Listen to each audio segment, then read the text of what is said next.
confirmed. We got, let's see, audio is confirmed. Everything's piping in just nicely. All the good volumes. All right, here we go. It starts in 3, 2, 1.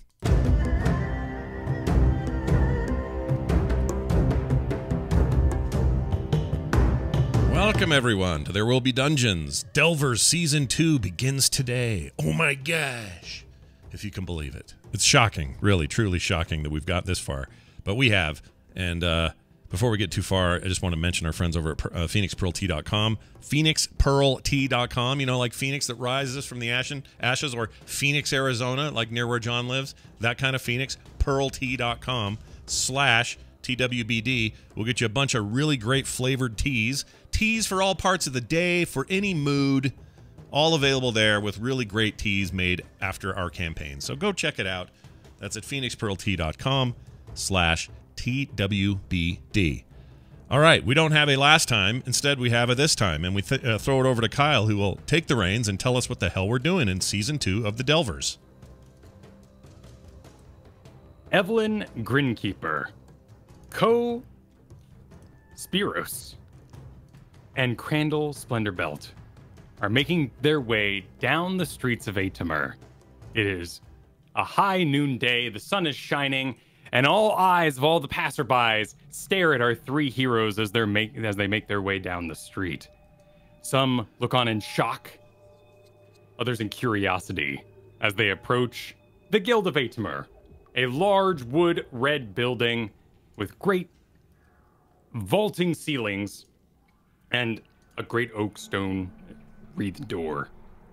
The Guild of Atmer houses all the heroes that participate in the area of Atmer, taking care of various jobs, defeating monsters, pest control, and sometimes saving the town itself, or maybe even the world. But today, our heroes are a little distracted. They seem to be in a daze. They push open the door together and enter into the Dungeon Delver Guild of Atmer. And inside, a great shock rises up as everyone looks on who just entered the door. It's the Darkest Delvers. Behind the desk, Helnar Clearstone lets out audible, "Oh!" And looking on, we see Ko with a great wreath about his neck, a snakeskin. His daggers with coiled serpents as the handles, and one in particular, a black blade that drips a little bit onto his leather pants. He's got a quiver of arrows behind him, but each arrow is a long, fossilized, hardened snake. Next to him stands Splendorbelt, as you know him, the half-orc cleric of Paylor. But today he holds in his hands a large staff that curves at the top and twists around into a snake's head.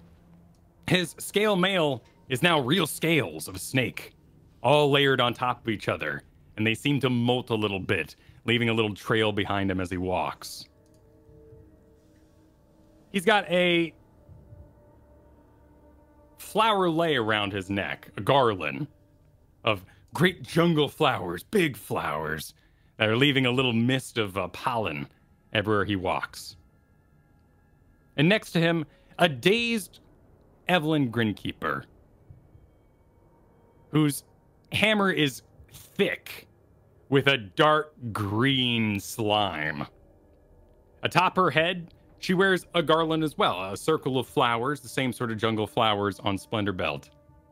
And around her neck is a thick golden necklace, a great choker about 2 inches wide, with depictions of snakes coiling amongst each other. And on her hand, a ring with the symbol of a snake that seems to slither around her fingers, tightening and loosening.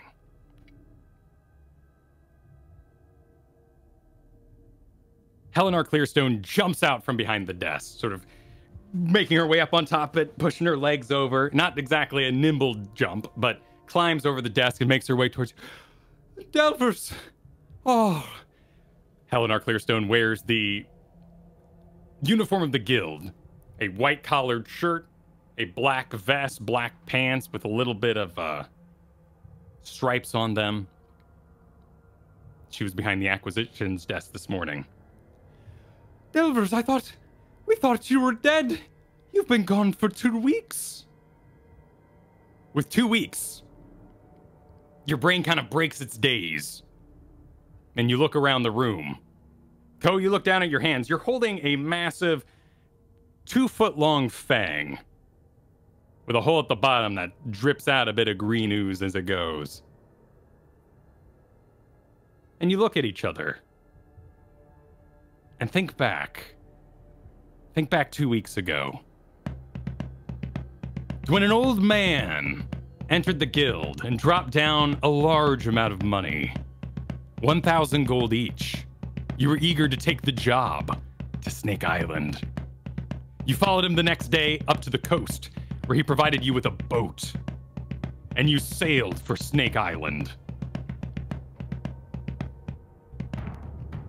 As you approached the coast, a mist rolled in. You see a great coiling serpent, some 60 feet long, rise up out of the water. It hisses at you. And that's where your memory ends. Otherwise, you find yourself in the guild wearing these strange attires. Alive, well, and seemingly here to turn in the quest. Oh my gosh. So do we get the sense that that there's been a big gap of time that was lost? You had the feeling, looking amongst each other at your various items that don your bodies, your flower lays of celebration, perhaps? The great fang that may have been a part of that snake you saw rise up out of the water? It seems you've returned safely. The small gnomish man with the beard whose great length got tangled in his bootstraps is not here. You, frankly, don't remember anything since you got on that boat.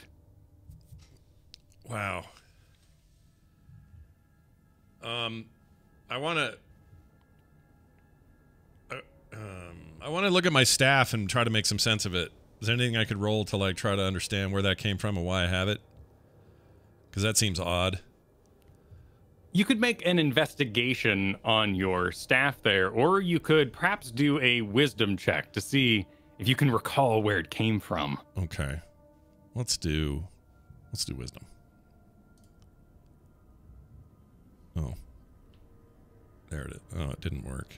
Sorry. I'm trying to make that our little plan. Oh, you rolled it. You got a 20. Yeah, no, it showed up, but it didn't show up on the screen for everybody. All right, there you go. I got a not nat 20, a dirty 20.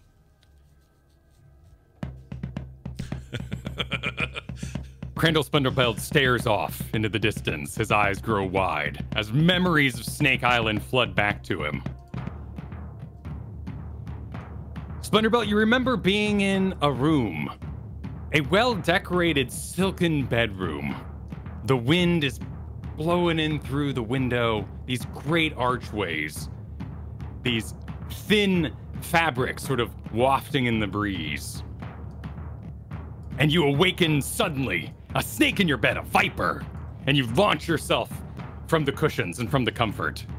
And run over and grab the staff standing on the side wall. You throw it on the ground in front of you and it transforms into a great boa constrictor and begins battling the viper and wins the fight. As the commotion of the two snakes, the staff snake and the viper, tangle each other and get involved in all the sheets and coils around, the door swings open, and standing there is Princess Hissia, who says, "Splendorbelt, my love, are you well?" And the memory ends. Wow. All right. Most revealing wisdom check I ever did. You seem to now recall, in a horrifying moment of study, that the staff is a staff of python and can be thrown upon the ground and used to summon a python to battle for you. Okay. Do I still have my maces with me and that's like a little extra thing I got? Yep, looking about your inventory, you have everything you left with. Nothing is amiss. The only major changes to at least your inventory is the staff of pythons you hold and your scale mail, which seems to be made of actual scales now rather than metal plates. That thing's got an awesome hit bonus. My friends, I don't want to alarm you, but I seem to have forgotten how we got here. I only have the vaguest of recollection. I'm not the only one. Oh yeah, could not tell you how all this happened. Though I can tell you this staff, and I'll point out at my thumb. If I throw it on ground, it becomes snake. Pretty cool. Can we see? I don't know. We need to. Is this place to do it? Seems like there's nothing to fight. I don't know. We could. I don't know. We should probably. Grinkeeper, do you remember anything? Grinkeeper will squint really hard, and she'll try and remember something. All right. Make a wisdom or performance check.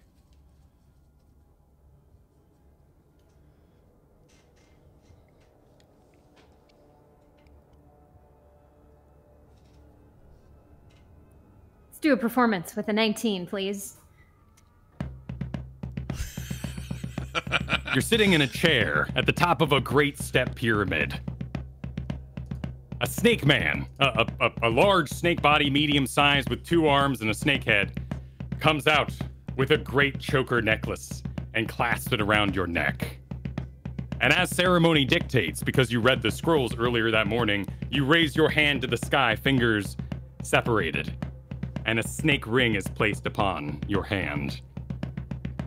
You stand, you push back your great cape, sewn of flowers that very day, and walk to the edge of the step pyramid, where a horde of snake men hiss and holler and cheer at your appearance. The man who placed the choker upon you says, "My queens, your speech to the peoples." And the memory fades. But you remember it being a pretty decent speech. I'm queen of snakes.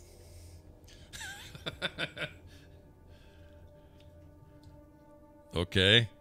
Does this mean the great quest that was Snake Island? We now know that was all we get? Is vague memory and couple of flashback, that is whole thing? I mean, the choker and this ring? And your staff. And Ko, what'd you get? Yeah, Ko, what did you get? I'll reach down and pull out the daggers that have snake ornamentation on them. You had 2 daggers before, and your old daggers are gone. You're not sure where they are, but they have been replaced with these scaled green curved daggers, great crisp kind of blades that weave back and forth. And then your new 3rd dagger for you, a dagger of venom, a +1 magic weapon that allows you to make a poison attack. This is a golden blade with a snake that sort of weaves between 2 of them back and forth down to the end.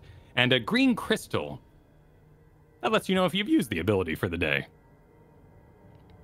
Okay. Yeah. Beyond that, you reach into your pockets. Oh, go ahead. And you pull out 4 vials of venom, which you have collected from something.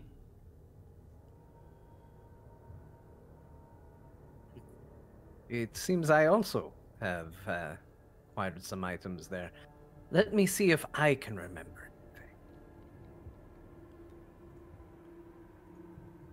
All right, Ko, you can make a wisdom check or a sleight of hand. Let's do a sleight of hand. 15.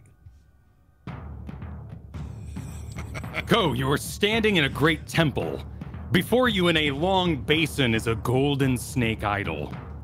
You pull from your bag a clump of clay and begin to roll it out. And it extends into a long childhood snake. You lay it out in front of you, in front of the basin, and you begin to roll it back and forth, seeing if it's the right size, the right weight perhaps. And as you push it in, you attempt to scoop up the golden snake idol laying in the basin. and it rolls right on out into your hands. With a 15, nothing seems to trigger. And as you relax for a moment, the snake idol in your hand, you turn around, and a zombie, an undead man, is there. And he grabs you on the shoulders and goes, "Oh," and opens his great mouth, and inside is a snake, which seems to be piloting him. And it attempts to bite you. But the memory ends there.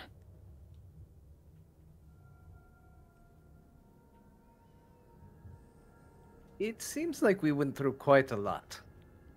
Especially to not remember it. There's a zombie and a snake piloting the zombie.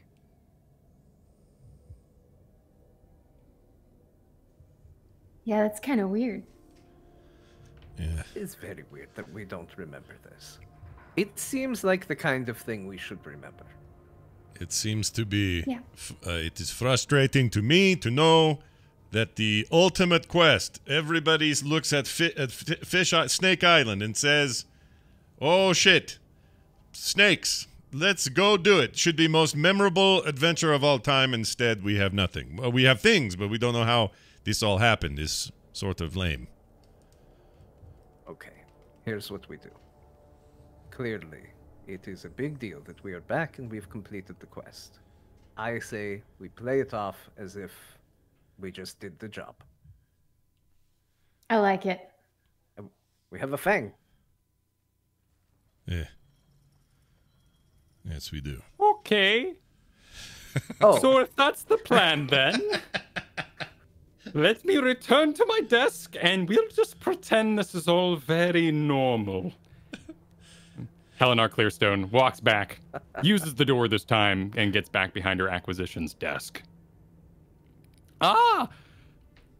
Darkest Delvers, you have returned from a very normal mission. We all expected your return. Welcome back. Please approach for payment. Yes, we have completed Snake Island, Grinkeeper says as she looks around. it Riley was Man very Cave. dangerous. Look at this fang. It is quite large.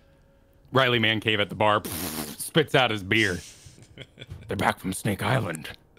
Belle, they're back from Snake Island. Ah, and she puts her hand in her head. All the there's wood leaguers, bronzers.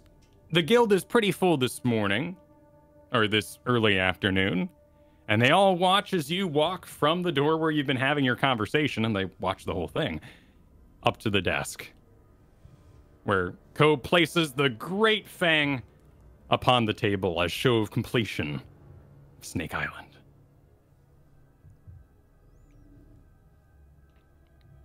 Well, I see you've gotten quite a few things on your adventure there. It's all due for inspection, of course, so please, into the bin. She grabs a wooden crate and loads it up on the table, and this is pretty customary. At the end of all your quests, you've turned in your items for inspection to make sure they're not cursed or sentient. She also, as you begin placing your various magic items into the bin, starts counting out the 3,000 gold, 1,000 each in piles that you are due from your quest.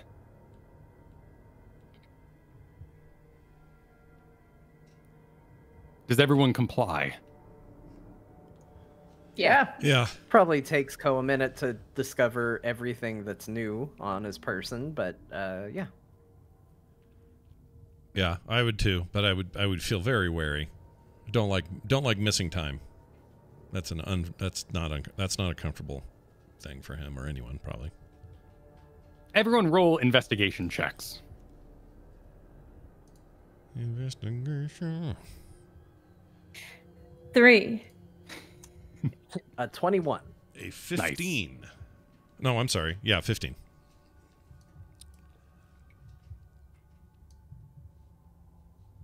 All right. Grinkeeper, you watch the others easily take away their items. You know, the Staff of Pythons goes in there, the Dagger of Venom, and all that sort of thing. And you watch on and go up to grab your choker, your great thick golden necklace, and it doesn't come off. And as you go to take off your ring, it actually tightens around your finger and kind of slithers around and coils itself a little deeper. This stuff isn't coming off. cursed! We've got curses! Wait by the side door and we'll take care of that for you. Oh, okay. You go over to the side door that's often used by the employees, which is along the right side wall, right next to where the job board is kept in front of Cassius's desk.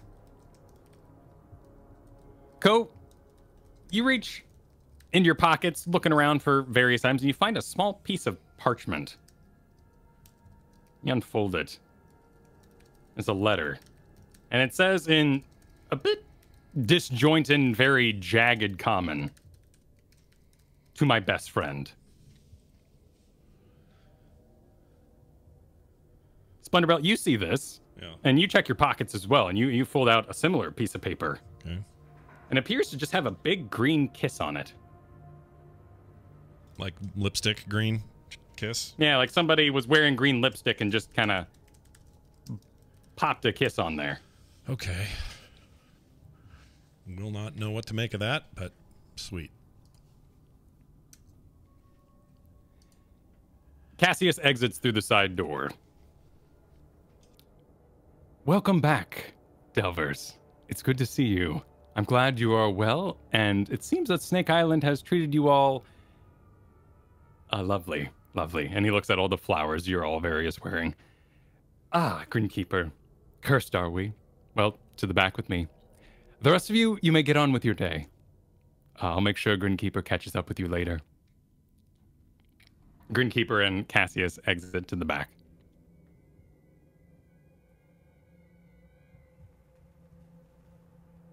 It's strange that I have a note addressed to my best friend and you have one with, what is that, a kiss? It looks like yes, green kiss. Like lipstick, but from not normal colors. It's green. Did you kiss anybody on Snake Island? No. Well, I hope not. Does not seem like the kind of thing I would do. Perhaps I can look at it more closely. Anything I can roll to maybe get a little insight on that thing?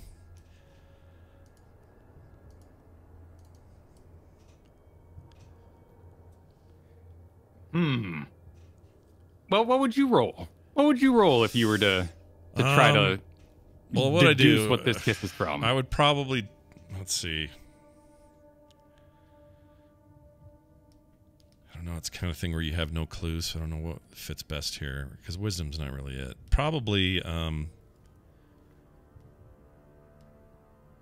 insight or investigation, just something to like try to jog some memory, kind of like I did with the staff, but this is going to be harder, I'm guessing. But yeah, probably insight. Okay. Let it roll. All right. That'd be a 14. Thinking back, you remember you were making your way through a dense jungle and you found a small village in a clearing. All of their crops had withered. A great totem in the middle of town had a pedestal on top.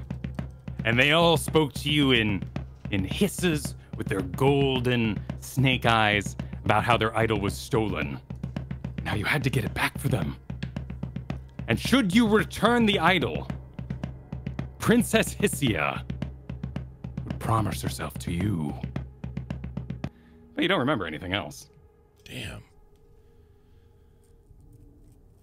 All right, well, I'll share that with Ko. I'll say, I have small memory. This is from a queen whose name is very punny for Snake Lady.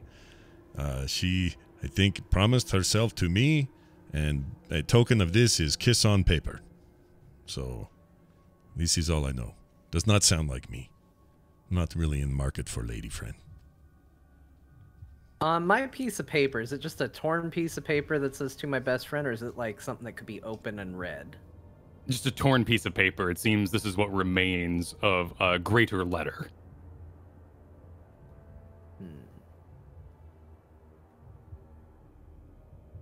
Can I also do an investigation, see if there's any way to discern anything else about it?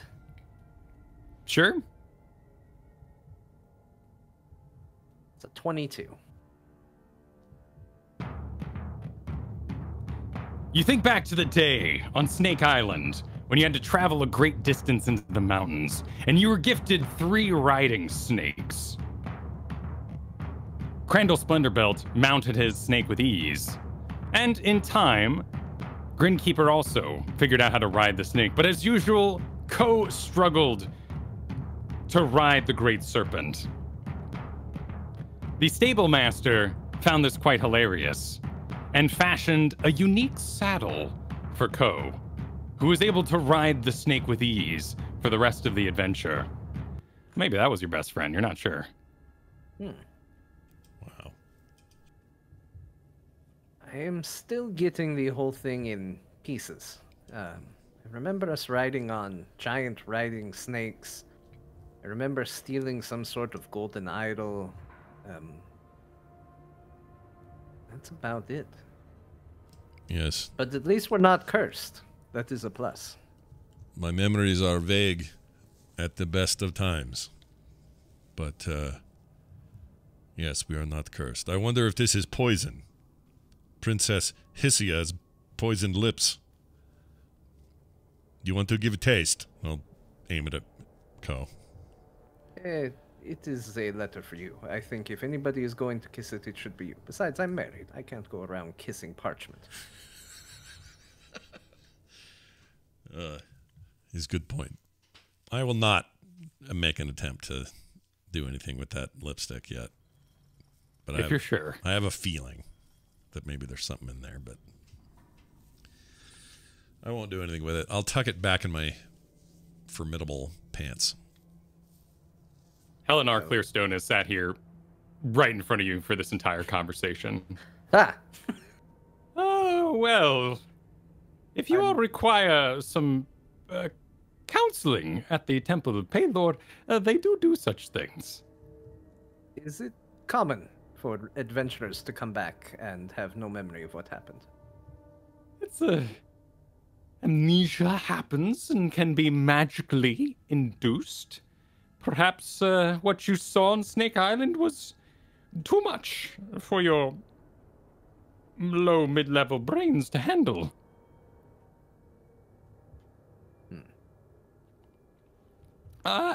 Anyway, I have here additional documents for you both. This is the full for you, Ko, as you have taken on the sort of procurement and research role for the group. Here is the incident report from your previous adventure there at the Noble Hollow. And for you, Splendorbelt, the deed to the tower out of town. This is the old tower just north of here, along the edge the river and Noble Hollow. We suggest that before you investigate, that you do so with a full party, as it may be infested in its time away from people in operation. We also included in this a list of prices and procurements if you wish to upgrade and repair the tower. And what is tower for? Just as building, or has special purpose? What is tower for? Well, it was once a watchtower, but I believe you requested sufficient payment for your heroics, and this deed was gifted to you by the guild. Oh, I see. It's something potato-related. Okay. It is good. I will not attend to that full team, though, as you have suggested. Very good. Yeah. We will have these items for you tomorrow morning if you wish. Feel free to take a look at the recently upgraded job board. We have done some work around the guild to improve, seeing as we are inundated with higher level quests. Sounds good. And you said we've been gone for 2 weeks? Aye, 2 weeks. Well, I am going to need to check in at my home. Splendorbelt, it is always a pleasure. The pleasure is mine. Perhaps we will find more in our dreams about this thing that we have done on on Snake Island. I do not know why I keep saying fish. And Ko is going to hurriedly make his way home. Sounds good. Grinkeeper, you're brought through the back, and as you pass through this first room, you see like an old doctor's office, just files, folders, cabinets filled with paperwork all over the walls. Some of them are sorted. You pass by one that says, First Sons Brotherhood. Perhaps the various documents from all the quests and research that's been done in the area. But you're brought back to a small, very simple office where a pile of paperwork stands on one half, a couple of papers currently in the other side box, a quill and some ink, and a small red crystal that kind of lights the whole room is on the table in this sort of bracket holding it off the desk. There's a chair behind the desk. There's a chair in front of the desk. Cassius motions for you to sit in the chair in front of the desk. Grinkeeper will take a seat. How long is this going to take? Not long at all. Awesome. If you would please, do you remember anything about these items? I was on top of a temple. They were put on me by a snake man, and then I gave a pretty good speech, though I can't remember it. I'm a queen, apparently. Congratulations. Thanks. It's my first time. Yes, of course. If you would please, close your eyes while I decurse the items. Okay. And she closes her eyes. I'm there watching this, right? Nope, this is all in the back room. In the back room, okay. You are currently standing at the desk where Ko has... Well, you two are actually going over your memories at the desk right now. This is happening at the same time. Gotcha. Grinkeeper, do you close your eyes, or would you like to make a sleight of hand to try to... She'd close her eyes. She trusts everyone. Okay. You close your eyes, and you hear a great...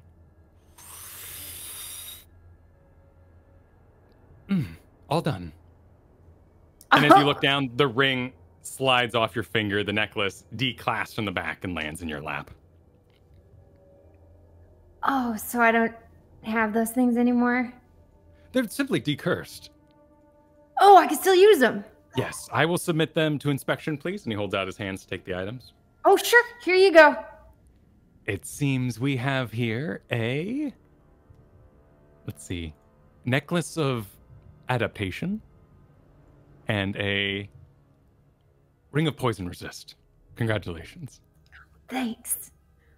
I will take these. Allow me to escort you back to the front. Yeah, let's go. I gotta get back. Splendor Grinkeeper appears through the side door by the job board. You see Cassius make his way back behind his desk, through over to behind the acquisitions desk, and he drops the 2 bits of jewelry into the bin. And Helenar turns with the crate and walks into the back. You are curse-free now. Yeah. It was super easy. Really fast, too. Oh, this is good. Well, Ko has gone to do family business, and I suppose we can... Even though I feel like I've missed a day in my life, or more than that, I feel like perhaps a potato and then bed. Sounds good. I need to get back to my place. All right, then I will, I guess I'm staying at the Paylor temple still, right? Is that where I still go? That's where I've been staying. Yeah, I mean, that's where you were staying when you left for but a simple day's journey to Snake Island. I'll head back that way then. Excellent. Grinkeeper, you head towards the school. Yes. Ko, you make your way down the streets. Are you rushing home, or do you do your normal change? Definitely do the change, but it's quick. It's kind of haphazard and throw everything in a bag and just go. Do you take the bag with you, or do you re-hide the bag here at this hidden location? He'd probably take the bag with him. He's just in a hurry. Cool. So dump out your sort of street or merchant clothes, get them all on, changed on, shove everything in there kind of haphazardly, throw it over your back, and start heading home. You make your way up the street, winding past the market, where you see sausage being made, slithering out of the sausage machine. Somebody on the dock on the river is tying ropes together, and they sort of shh, shh, as he moves these thick ropes about. You see a cart selling noodles, and he flips them into the air. And as the noodles jump up, you shake off a bit of memory from Snake Island. You see your home out ahead of you, and you make your way towards it. But as you do, you must roll a wisdom saving throw. This is a magical effect.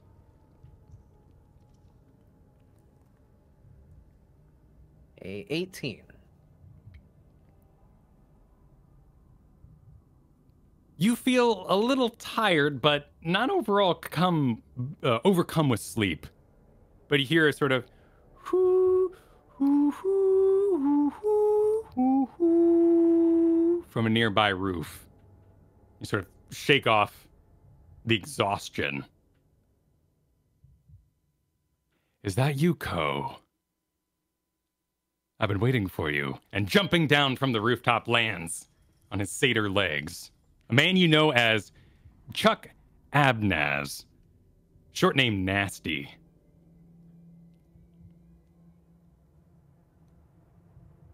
Ko, it's been so long. We've been looking forward to your return. Your family, of course, has been in good hands since you disappeared so long ago.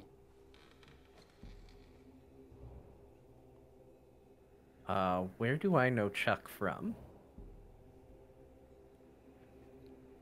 Your face sort of shows this confusion. Dear me, has it been that long? The Cloven Brotherhood. We want you back, Ko.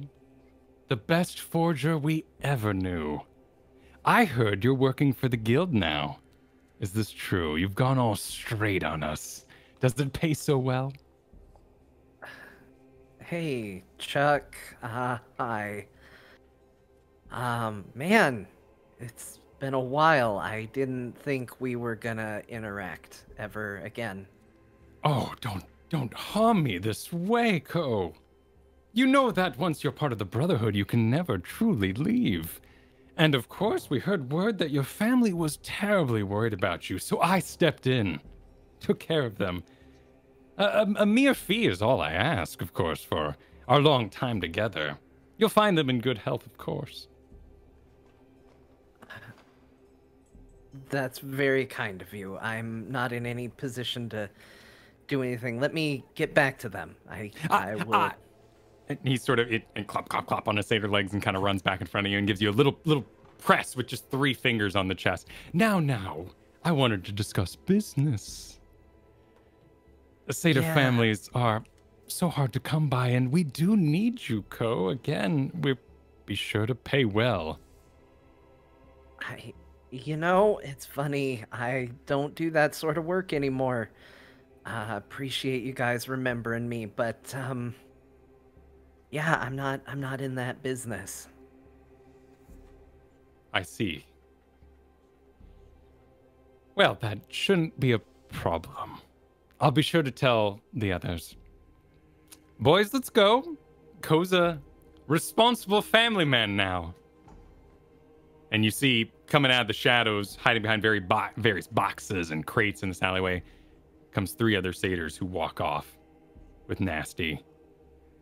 I'll be in touch, Ko.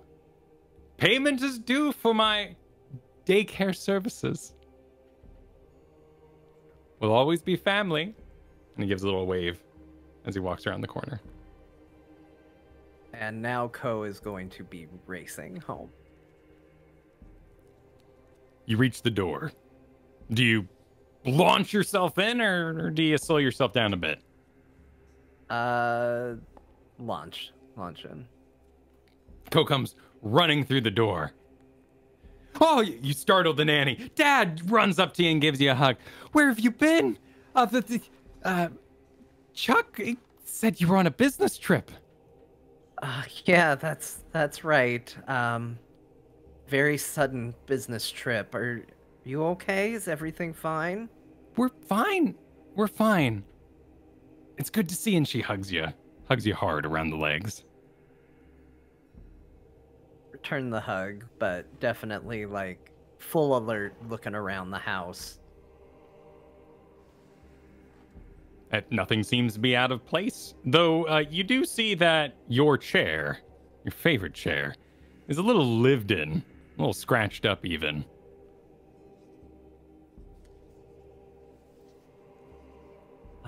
How's everything? How's Mom? She's doing okay? Still the same? Same as always. Doctors come by. We ran out of funds. She looks at the nanny. We ran out of funds, but your friend Chuck came by and paid the doctors. Oh, that was very careless of me. I should have left more money. My mistake. I didn't anticipate being away so long. So, we'll see to it that all gets sorted. And you make your way towards the back, towards your wife, who's still in bed and sleeping peacefully.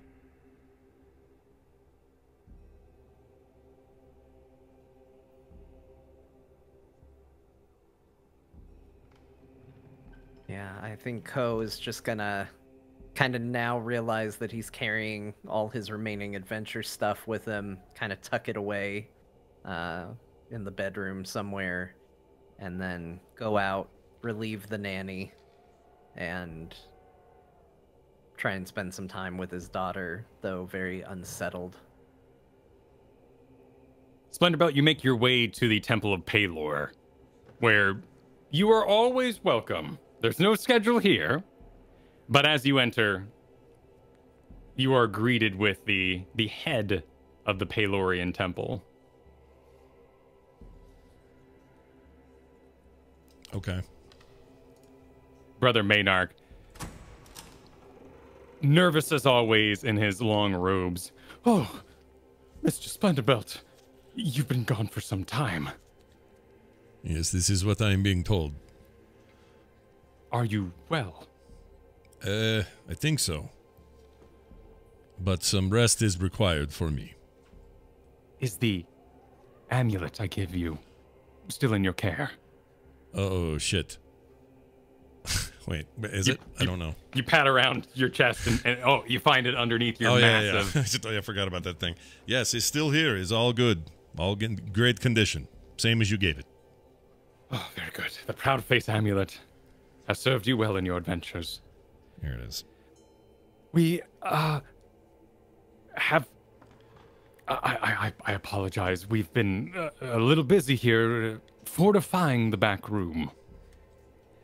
Oh, yes, from unexpected opening to tunnel and such things. Yes. Yes. The guild representatives are here every night and every day, guarding the entrance, and we have completed the boarding up of the hole that you created. This is good news to hear.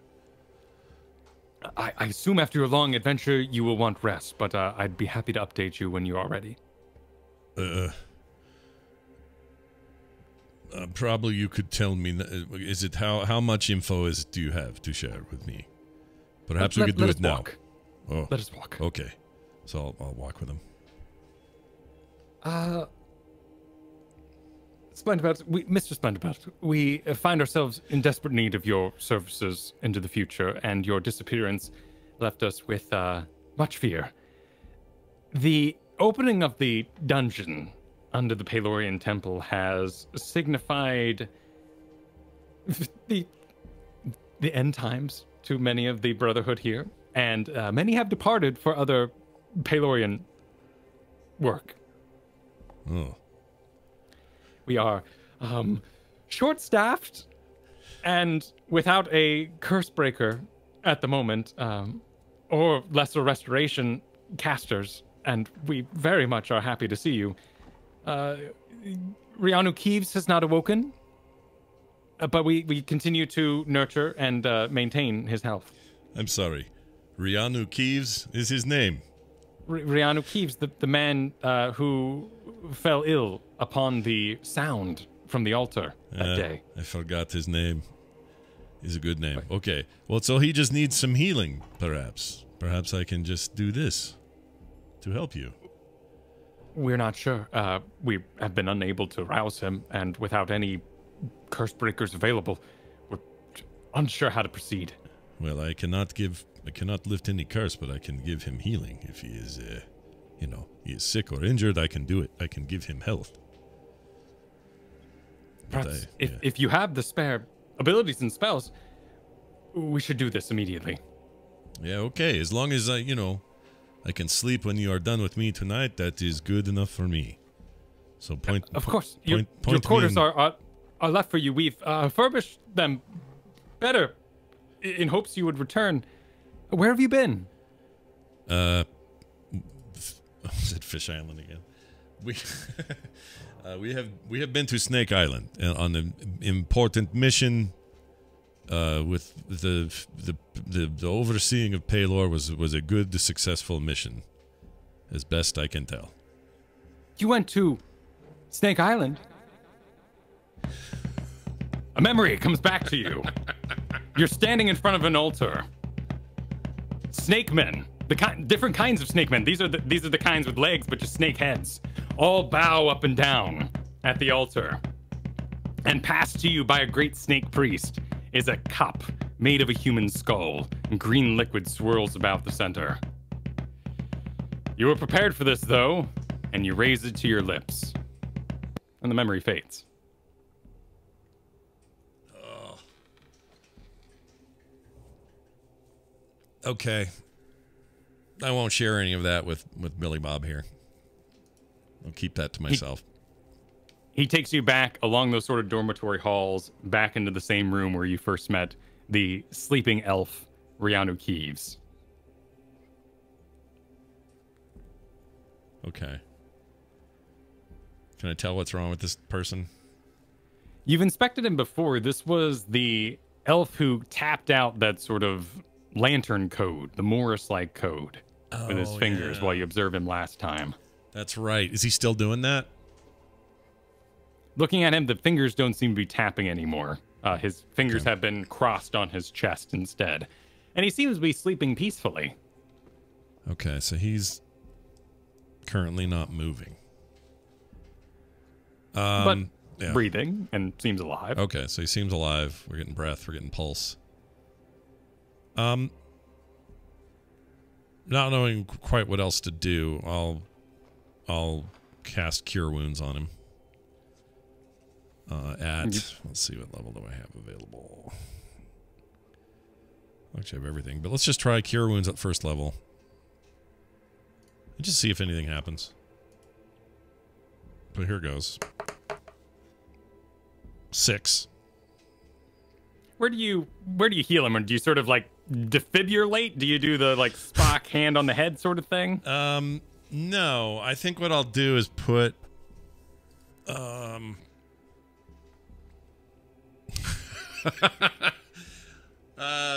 have an idea, but I don't think that'll work. All right, here's what I'll do. I'll pinch his nose closed, and then slap him on the chest, and that's it.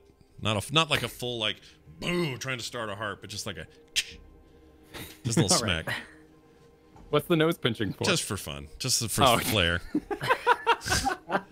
Just flair. Keep the magic in. Yeah, keep the magic in. Don't want to lose a drop. You wave your hands, and they sort of catch the sunlight coming through the window and weave it back over your fingertips. And you pinch the nose and give that chest a little slap. And you sort of... Yeah. And you see the magic sort of flow through his body. Various bed wounds from laying here for 2 weeks. So he sort of props up, heals up, inflates a little bit, but otherwise does not wake.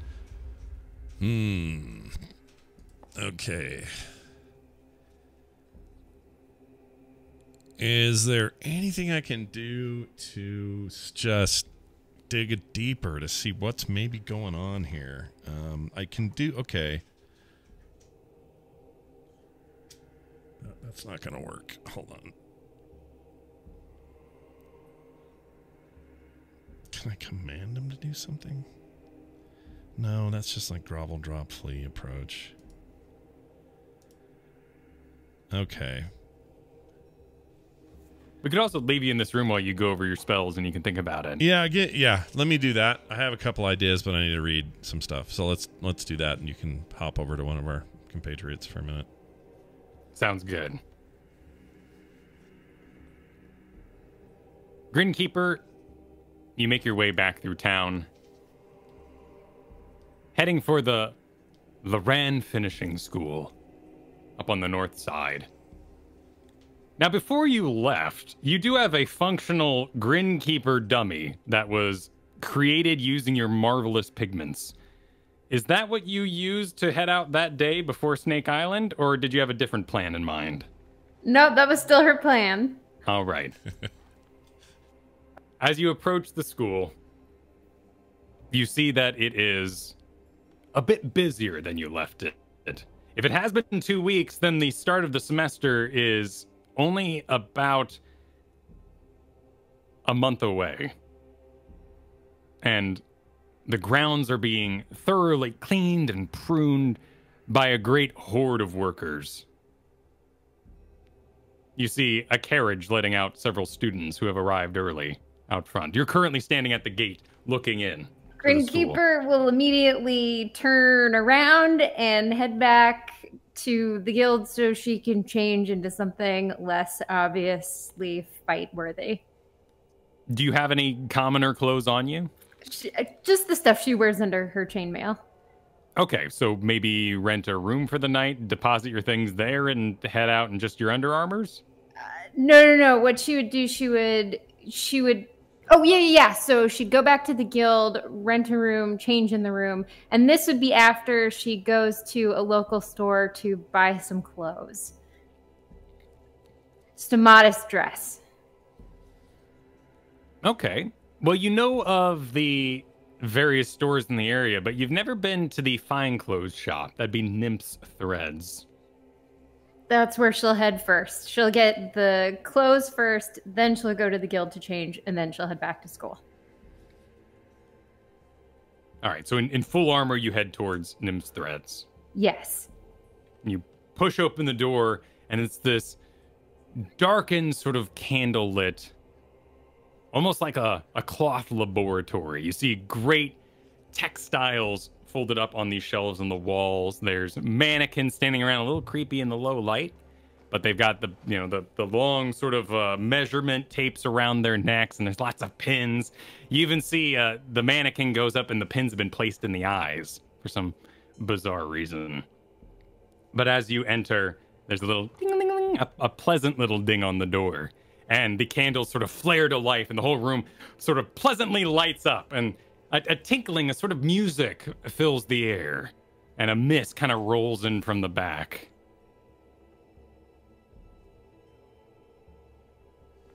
Excuse me, I need a light gown. Afternoon gown. I will decide what you need. And floating out of the back comes a dryad. Just adorned with the most beautiful purple flowing bow-covered dress you've ever seen.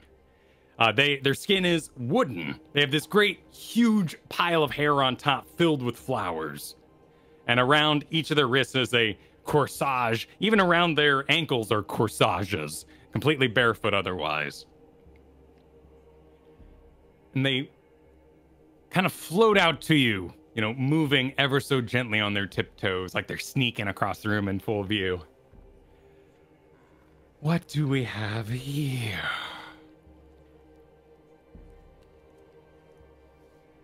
Size? Small. Whips out the measuring tape from behind their back and starts going around. And what are you looking for today? And they kind of cinch it around your waist and pull it tight. Something casual but active. Casual but active. Of course. Genius. And they begin their work.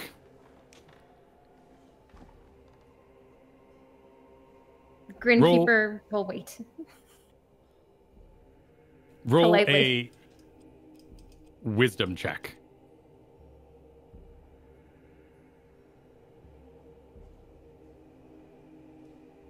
Seven. As your what? I was just going. I thought there was going to be some drums. You're damn right. As you're pulled back and forth by this measuring tape, and it loops around your neck and it pulls across your chest and around your legs, you get pushed and prodded about by pins and needles. Your brain goes back to Snake Island, where the three of you were walking down a path. And jumping out in front of you came a toned, glistening, muscled man with 2 snakes for hands. And he demanded of you a warrior's death, because only a paladin as strong as yourself could possibly deliver him to the snake god that he seeks. You don't really remember how it went, though. Grinkeeper will shed a silent tear, hoping he found his piece. It's time to select your color from the wall. And she waves her hand across the textiles, who all sort of off the wall in these great, curtainy sheets, and sort of roll towards you. What color for your active wear? A light green and a light pink. Green and... No. Oh, what a hideous combination! No! And sweeps an arm and the textiles jump back on the wall. Get out. Wow. Oh, I love this guy. Well, then why don't you just choose the colors? A better idea.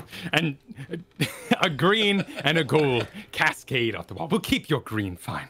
And begins sewing and needling, and the needle starts moving itself and slithering through the clothes, and they give it a great flurl over to the mannequin, who kind of lifts up its arms and stiffly moves about its joints as they begin working on your active wear. And in about 45 minutes, you exit Nim's Threads in a nice green and gold sort of workout tracksuit, but with a bow on the back. Splendorbelt, back at the Temple of Paylor, you have been standing over the body of Rianu Keeves. The live body.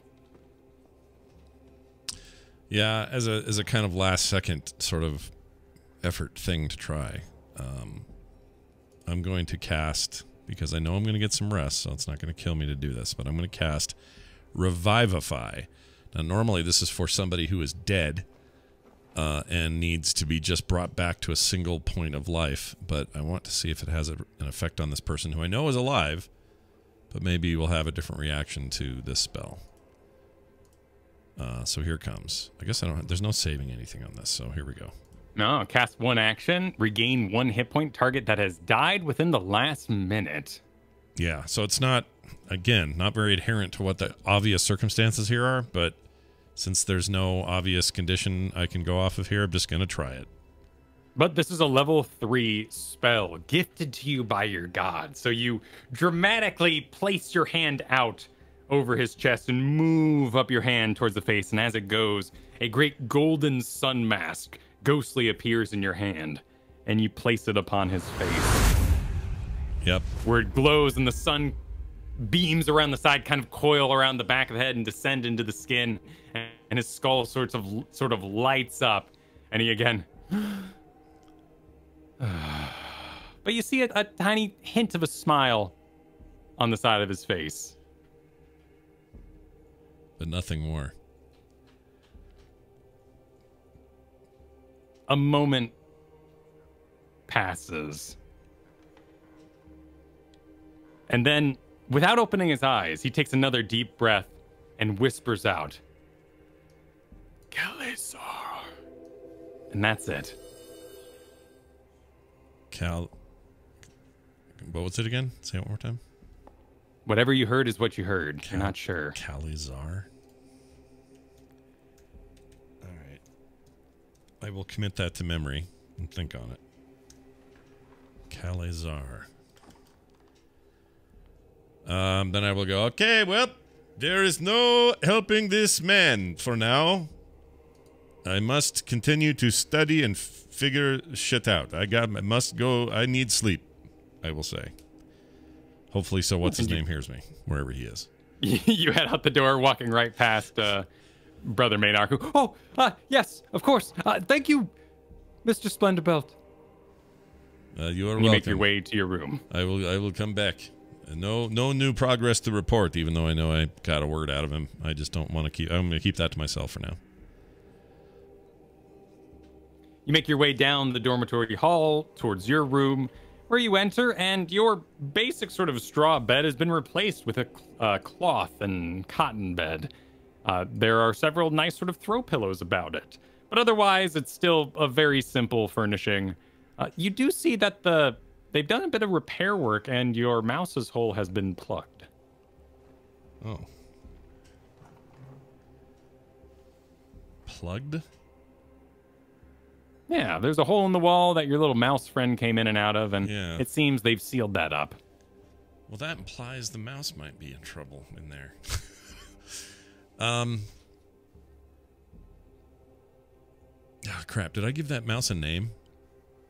I don't think so. I don't think I did. But I mean, you do have eating equipments or even anything else in your bag. You could start kind of digging out the plaster that they put in the hole. Yeah, I'd get out a knife. I think I have a knife.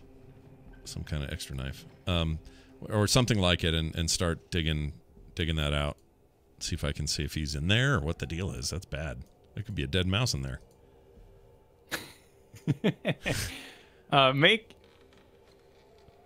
Make a sleight of hand check. Okay.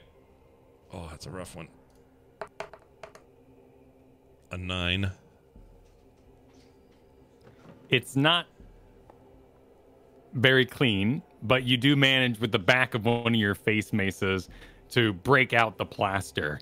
And then you sort of, if we were to look from what might be the mouse's point of view, this hand kind of hurriedly sort of grabs all the bits of rock and debris and starts pulling it out there. And as you unfill the hole, you place your head against the ground and look in with one eye. And you hear a little eep. And your mouse friend runs right on out. Oh, good. You are okay. I should give you a name. Potato. No.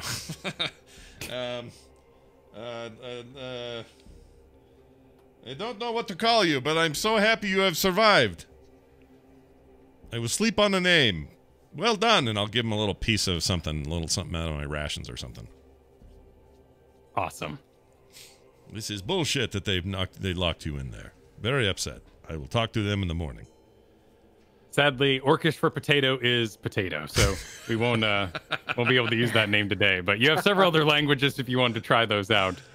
Yeah. Over the break, and we'll be back very shortly. Perfect time for a break. All right, we're gonna be back in a second. You guys come back with us when we resume in about 10 minutes, and enjoy a good pee or whatever it is you're gonna do.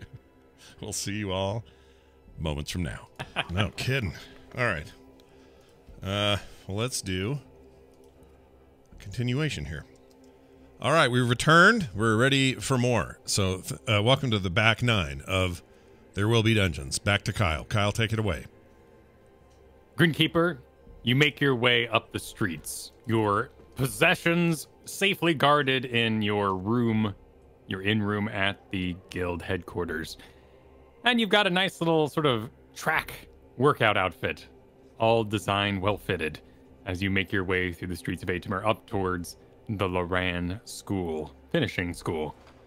As you approach, the gardeners and groundskeepers are still very much busy. The fountain, of which I think the last time we passed it, we accidentally knocked a bunch of stuff into, is perfectly fine and repaired. And the carriage is dropping off what you can see at a distance in their various pinks and yellows and beautiful dresses, all the various students that are starting to move in to town for the semester. What do you do? I head straight to my dorm room. The usual crawl up the vine tresses No. Or do you go in the front door? The front door. All right. What's now? You got yourself kind of a workout suit going on. So are you pretending? If anyone asks, she went out for an extended stroll. Okay, so you just got on some sun clothes and you're taking care of yourself, getting your humors in order. If one wants a healthy mind, one needs a healthy body. Of course, of course. Well, let's do a little deception as you enter through the door here.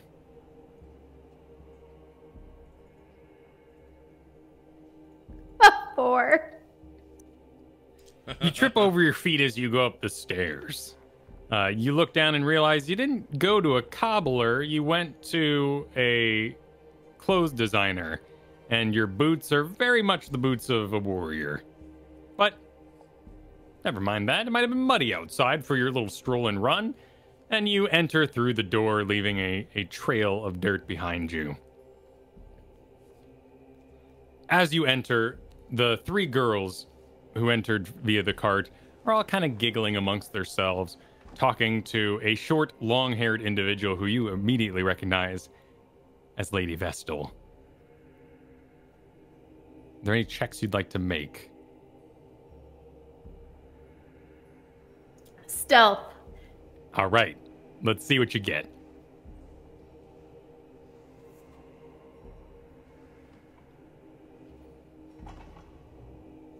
$16. Okay, she is embroiled in conversation. Seems like you're doing well. In fact, she's fully distracted, so you sneak on by.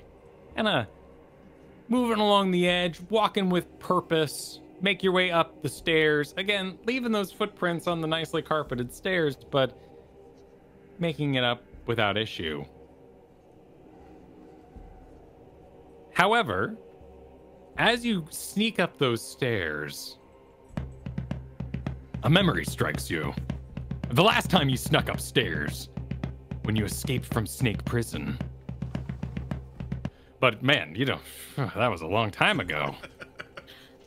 Damn it. You make your way back to the dormitories, weaving through the hallways, past the classrooms, towards your room, which you share with Margaret Dupayton.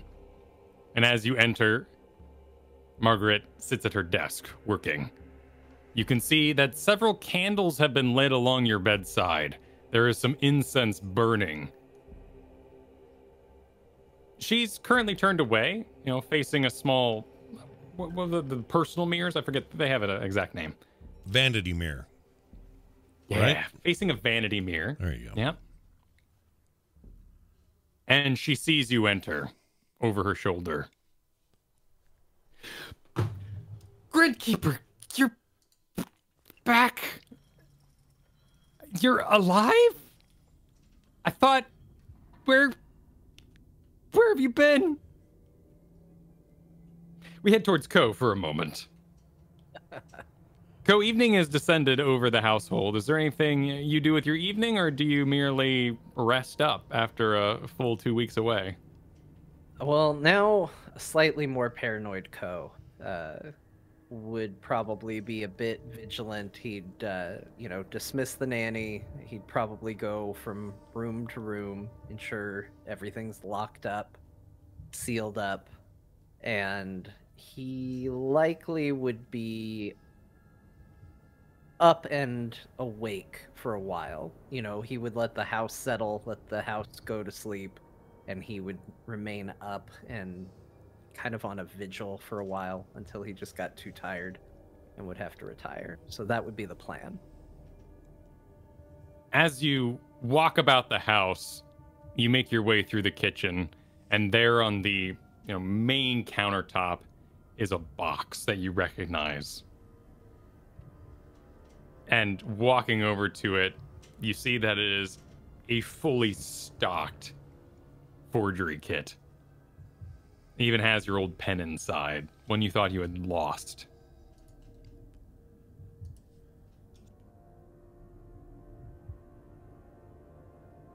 He'd scoop it up, keep it with him, take it upstairs, out of sight from everybody else.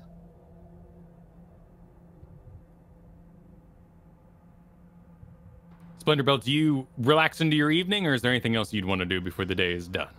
No, I'd still be ruminating on both, well, that word I was given and also why that dude won't revive no matter what we do to him. But other than that, I would try to settle in and get real rest and reset myself. Grinkeeper, you walked into your room, surprising Margaret Dupayton. I'm back. We finished Snake Island. It was really cool. I thought that was a day's journey. Turns out it might have been 2 weeks, I think. Okay. Well, I have some things to tell you about. You have suffered from scarlet fever and cholera, whooping cough, and typhoid. Also, I think you may have had the rickets. I'm not sure. I've been trying to lie as much as I can for you, but that was 2 weeks. Thank you so much. I'm back. I'm better. I promise. The dummy held up great. I continued to work on it using the pigments you left. I think, and she goes over and kind of pulls down the sheets, and it's eerie. Now, you know that Margaret is a pretty good seamstress. You've seen some of her paintings in class and all that, you know, usually of like flowers or fruit or that sort of thing. It's you laying there. And she's even gone through and like rosed up your cheeks, and you look like you're sweaty with a fever. And she even grabs a spray bottle nearby and kind of like on the forehead. It's like, I've been trying to keep you sick for 2 weeks. You can't keep doing this. I know, and I owe you big time. Thank you so much. How are you better? This came for you. And she, you know, rummages about the side table and pulls out a letter. Grinkeeper will grab it, take it, and start to read it. You see that it is addressed immediately from Lord and Lady Blackwater.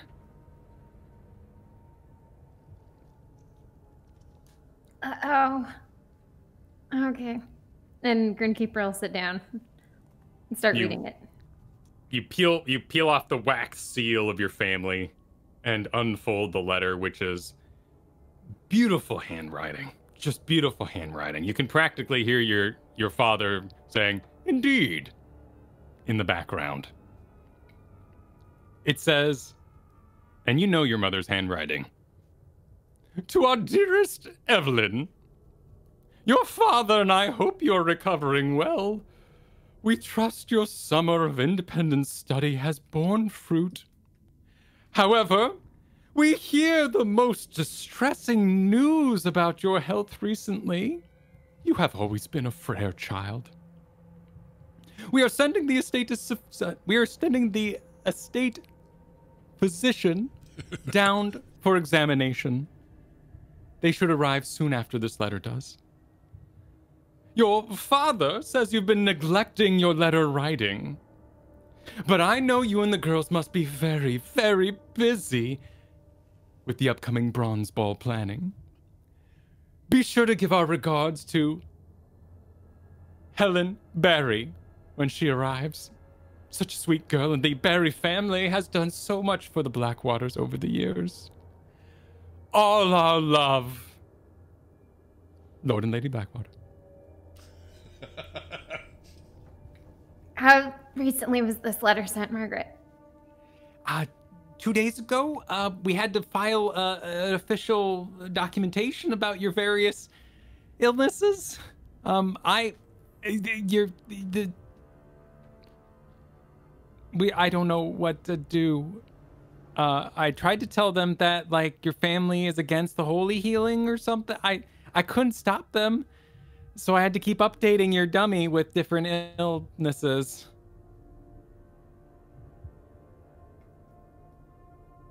Perhaps a trip next time, if... Yeah, that sounds good. I didn't mean for it to go 2 weeks. The letter says the family physician's going to be here soon. Yeah, it arrived about 3 days ago, so probably tomorrow. Okay. All right. Do we have the records of what I've been sick with? Yes, I have all the paperwork here that we've submitted and the various extracurriculars you've missed. And then let's get you in that bed in case Besto comes by. Okay. All right. Let me get to thinking. And you push aside the dummy and store it under the bed and climb up in bed yourself and take your position for the evening. Does anyone else want to do anything before we end this day? Nay. Nope. You all dream, and in your dreams you remember making your way to Snake Island. I'm going to ask for a number of rolls from everybody, divided amongst yourselves as you see fit. But you piloted a boat to Snake Island, and so we will need somebody making a nature check, somebody making an athletics check, and somebody making an intelligence check. Who wants to do what? Intelligence is my best of those three. I call athletics. All right. Or not intelligence. I will do the nature because that's the default, and I get a +1. Sounds good. Let's see those rolls. We got a 19 for athletics for rowing. 15 for intelligence. Not great. Plotting the course. And a 12 for nature. For deducing the waves and managing the boat. You sailed on your small dinghy through the waters, through the lakes, and arrived at Snake Island. Atmer Lake treated you well that day, but the great serpents, slithering in giant form, knocked your boat asunder, and you washed up on the beaches. Well, now you know how you got to Snake Island. How you lost the boat, but you're unsure of the rest.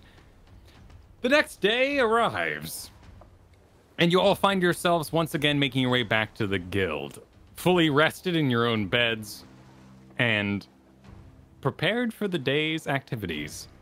Your items will, of course, be ready for you on arrival. The three of you walk in the door of the guild, and as per usual, Ko has arrived nice and early and has already acquired your items. He has the bin set out in front of him on the table. Splendor Belt arrives right on time, as he always does, and Grinkeeper runs a little late. But altogether, you find yourself at a table in the guild with the crate of all your various Snake Island items in front of you. Ko, you have in your hands the report, the incident report from the Noble Hollow, which you can find in the Discord there. Crandall, you have the deed, a rolled scroll to a tower located along the edge of the Noble Hollow along the river outside of Atmer, as well as a price list for all the various upgrades and maintenance things you might be able to do with your farm. Okay. Today is the day that you're going to head out there and inspect the farm and perhaps get it ready for being lived at least by Splendor Belt. But you do notice the job board, and you can select your job for tomorrow while you're here. And I'll go ahead and drop that in the Discord as well. You will see that as you approach the job board, it's been upgraded with a map. No longer just a list of random jobs. These are pinned around the map, around the surrounding areas of Atmer, including Lake Absul, Lake Zahren, and Elmere Lake, which is where you found Snake Island, north of Skull Keep, the Withers estate.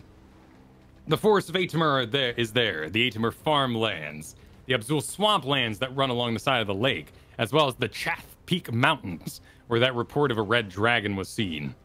You can see in the pins posted into the map that they are of different textures and materials. There are wood pins, which would suggest a Wood Leaguer level quest, as well as bronze and silver pins, noting the various quest types that are listed here.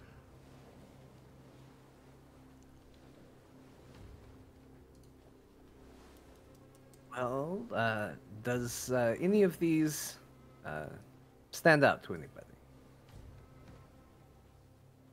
Are we allowed to not take some, but the pins are different? Well, I mean, we want to be paid as much as possible, so I would say we should probably stick with bronze. I don't think they will let us take a silver even if we wanted. Yeah, I tend to agree. Nobody wants a rat race.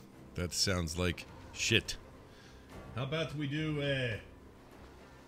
I think white wedding sounds funny. It's an interesting pun. Ah, yes. Yeah. It's got a real ominous spelling to the first word. Yes. I like white wedding. Let's do that one then. We have approval. All right. You pull the piece of paper from the board, marked as a Silver Slayer quest with a pay of 530 gold pieces, and make your way up to Cassius's desk, where he awaits. Good morning, Darkest Delvers. And what fine and scrumptious quest are you having at today? Well, we think it would be a great day for a white wedding. Ah, the Hooper wedding tomorrow. Excellent. I'll go ahead and pen you in.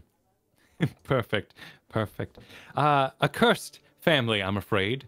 It seems that they believe that their estranged grandfather will haunt their upcoming nuptials.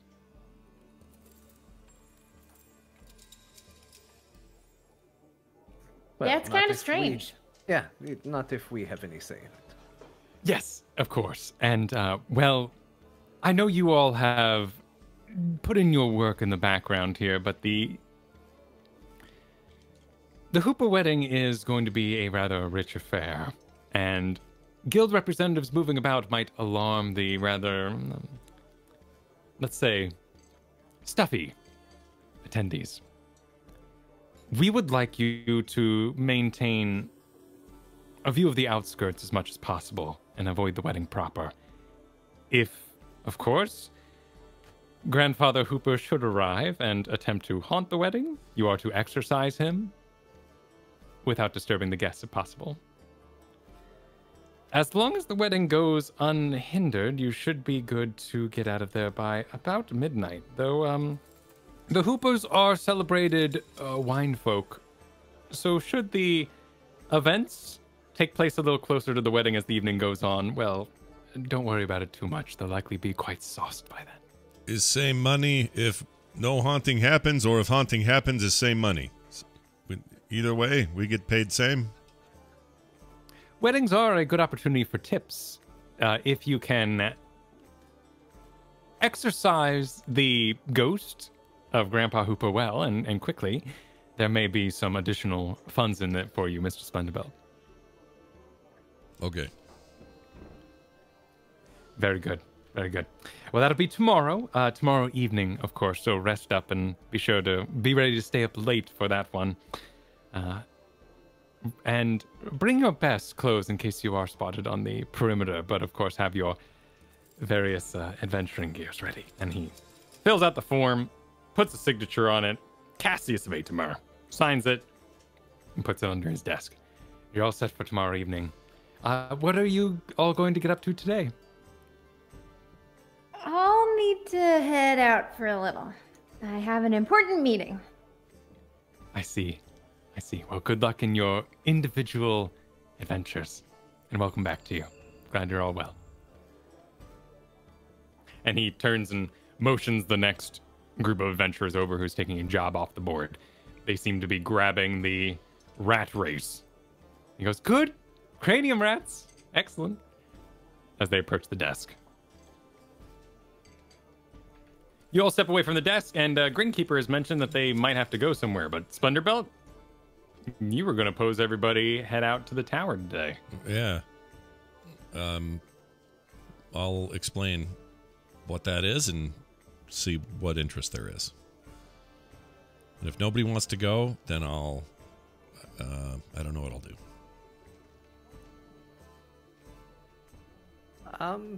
Sure. I guess I could check out the tower if you want to. If you want some company, I'd be happy to go with you. Yeah, and as soon as my business is done, I'll absolutely be there. I wouldn't have any issue with getting out of town for a little bit. Likewise, just should it come up, if you run across any other satyrs, not me, maybe steer clear of them, or keep our interactions private. Oh. Sure. I get feeling you are not sharing entire story here. What is with other goat man? Well, before I was an adventurer like anybody else, I have a past, and I used to know some people that were maybe not the nicest group of people. I thought they were out of my life, but it seems that is not the case. Oh.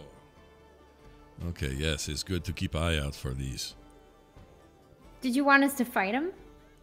No, there is no need for that. They, they have a fluidity to how they view the legal system, and doesn't make them necessarily bad people, just lawfully different. And they don't deserve punishment, but be wary. I don't know what they want. Okay, we'll watch for this Got it. and do as you say. Speaking of, is this voice... Do you think I should keep this voice? Does it sound heroic? I'm worried that I come across as somebody doing a bad Splendor Belt impression. Oh, why do you say this? It's not your real voice. Yeah. Oh. No, this is a voice I put on for adventuring. Oh, You know, that's a great idea. I don't do this. Look, I am not supposed to be doing this. I thought we were all going to get individual hero names. I didn't know that was something that came later. So when I signed up with the guild, I used my real name, which is a bit of a problem because I don't want people to know I'm here. And now we've got a bit of a reputation, which is a bigger problem. Yeah. So I thought, well, I would disguise my voice, but it's not like there are a ton of satyrs running around these parts, so I've been trying to keep a low profile. Yeah. But I don't know. To me, it always seemed more heroic, you know? I used to read the stories about the Crimson Tear, and, I would read them to my daughter and say, I would read to her, and if they spoke, I thought they needed a heroic voice. It just seemed like it was appropriate. Well, it does not bother me for you to change or to stay same is fine. Try some out. We'll see what Yeah. works best. You do Whatever's cool. Whatever feels cool. Right. do what feels good to you. Okay. Greenkeeper, are you going to be going to the tower with us? Later, I will rejoin you both. Yeah, it's a good idea. Like you, I have a mess I have to clean up. By the way, would anybody know an excuse as to how one quickly got over scarlet fever, rickets, whooping cough, and there were a few other in there? Greenkeeper starts to think really hard. It's not familiar to me what you're saying. Why don't you just tell people that you were taken to the Temple of Paylor and healed miraculously by Crandall Splendor? But what if healing was denied? What if there was a chance to do that initially, but it was put off?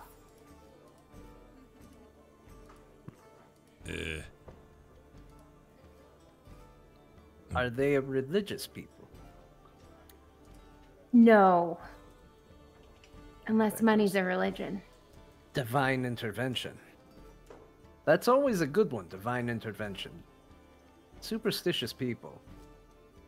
Okay.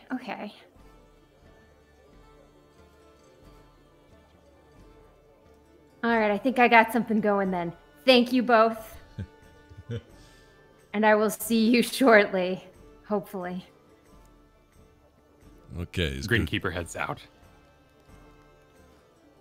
Are you all going to wait at the guild or take care of personal business and then meet up later?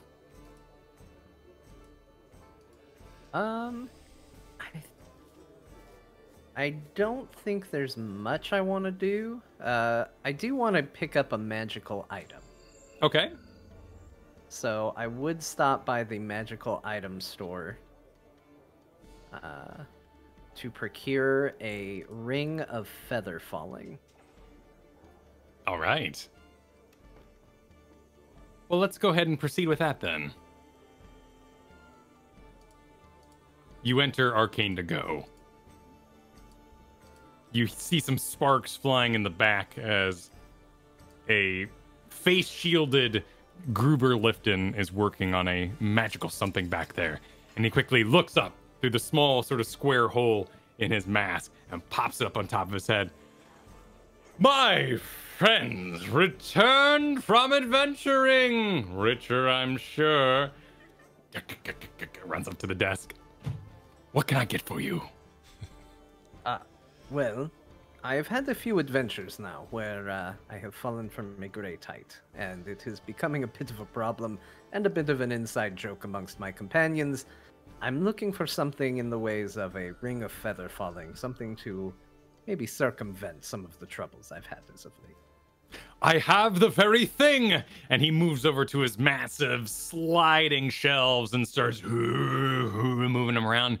Where is it? Where is it? Ah! And you see him pull out a full mummified hand with 5 rings upon it. And he goes, one. Oh, and holding it in one hand and kind of bracing like he's opening a jar from the fridge. He's like, ugh. The ring of feather falling. And walks up, pulls out a small cushion about 3 inches wide, and places it upon it. The ring of feather falling.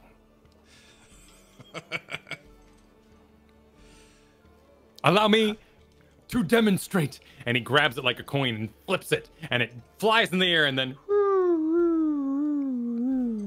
kind of floats back down to the pillow. Oh, that's very...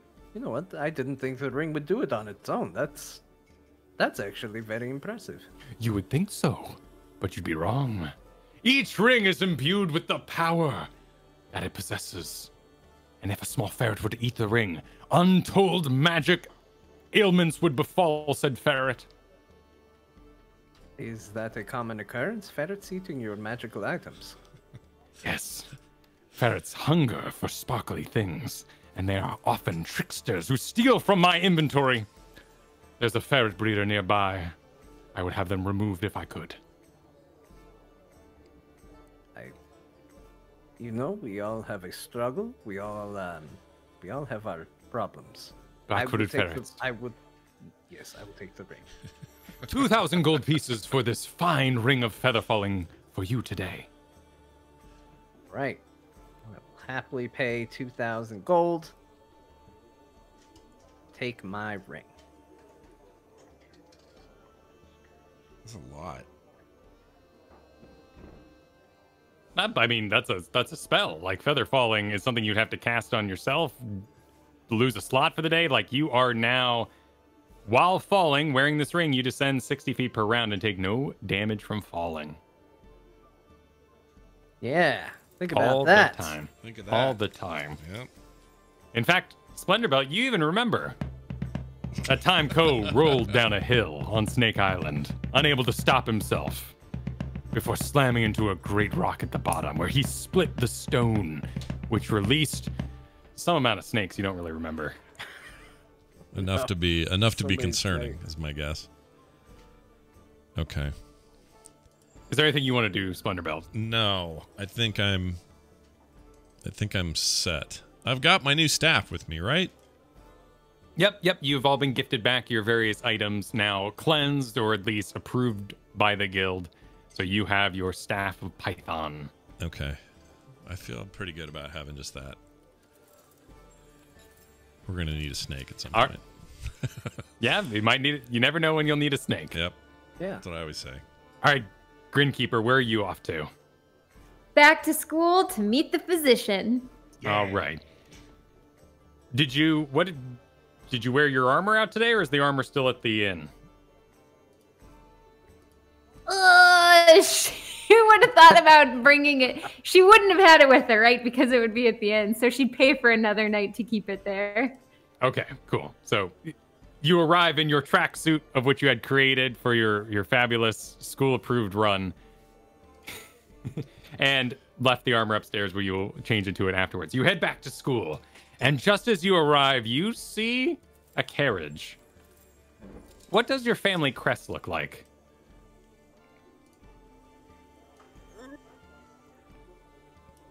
It would be gold over black wood and have very ornate designs within a shield. You know how the shields with the 3 points at the top, the one in the middle longer than the other two? A kite shield? Yeah. Yeah.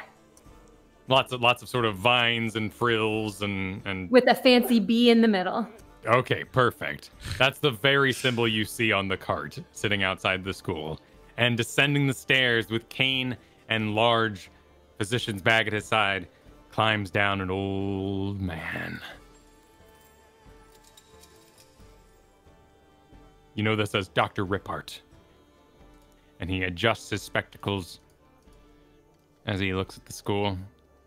Well, I'm here for Evelyn, who is very ill, and begins walking into the school. You see this happen in front of you as you have been walking towards the school. What do you do? Evelyn will stop and she'll kind of look around. How busy is it? Still busy. The grounds are still getting put together. You see some tents being erected in the back, where you know from the previous year, you sign up for your various classes. Where's her window? Her window is Facing? around the left side. She's gonna dash, not run, but quickly walk around to that side. Trying to look Casual, but Yeah. fast. Okay, well, let's do a deception check then, as well as the athletics to climb the tresses. Okay, it's a 21 deception. All right, nice. And a 27 athletics. Okay, you do a bit of a Rooney run past the windows where every time you pass the window, you kind of stop and just sort of, they're doing a little jog today, and then run, and then get to the next window, all is fine. And you absolutely just, Arnold Schwarzenegger, arms only, just climb up that grate into your window. Margaret is there, looking like she's been crying over your sleeping dummy body. And she's like, what do we do? Let's get rid of the dummy. Let's put it away. Dr. Rippert's here. He's it's probably gonna be 5 to 10 minutes till he gets here. Okay. And she rips the bed gown off the dummy, and you pull it over the head, and then she gets you out of your tracksuit, and you pull on the nightgown, and she gets you in and shove it under the bed just as the door creaks open. And Dr. Rippart is there. Evelyn, are you well? I'm feeling great, Doctor. I see. And he adjusts his spectacles. Oh, and enters and puts his bag on the foot of the bed, kind of right on top of your feet, and opens it up. Now, I have reports here of scarlet fever, whooping cough, and many other ailments submitted by your roommate here, Mrs. Dupayton. Mrs. Dupayton. We shall first, and he pulls out a long needle, work on your typhoid. I'm feeling fine right now. They were just minor versions of the sicknesses. I just wanted to make sure they didn't get worse. Minor typhoid? It was just a little fever. A little fever. Please lay back. And he rolls up his long shirt and places his wrist upon your head. And pulls out his stethoscope and a deep breath. A deep breath. Right, sit up. A deep breath. I see. No liquid in the lungs. This is all good. Tell me, frail girl. Oh, and he sort of pushed you back towards the bed, and as he did, your rippling massive shoulder muscle that hauls a warhammer and chainmail and your whole pack every day sort of tensed under his hand. Oh. Your family believes you to be quite sick and frail. You know, I was, but then there was a happening at the Temple of Paylor, and wouldn't you know it, I started getting better from the minor versions of my sicknesses. You walked all the way to the Temple of Paylor in your condition. No, you know, you could hear it across town. I didn't have to do anything. Paylor is very mysterious from what I've seen. The sun god. Very mysterious. Who rises I every don't day. understand him. Yeah. Is mysterious. Yeah, he's pretty mysterious. What does he do at night? No one knows. That's true. Very well. Excellent point. Well, to me, you don't seem to have any ailments that I can find with basic examination, which is why I must use my curse goggles here to look a little deeper. And you'll excuse me. And he takes out this large pair of spectacles and begins adjusting them, and they extend about 3 inches off the front of his face. Curse goggles. There's a little tube. Yeah. He kind of puts into his mouth and starts blowing into it. That gets all these wheels spinning in it. Okay. All right. Look me in the eye. And he grabs the side of your face. The eyes. In the eyes. Evelyn. She's looking straight in the eyes. Last eye. Evelyn, have you had a encounter with Last Eye? With who? The goddess of pleasure, love, and passion? Ooh. No. Well, according to my spectacles here, you are blessed by one Last Eye, and she has gifted you with great strength. This is most unusual for a woman of your standing.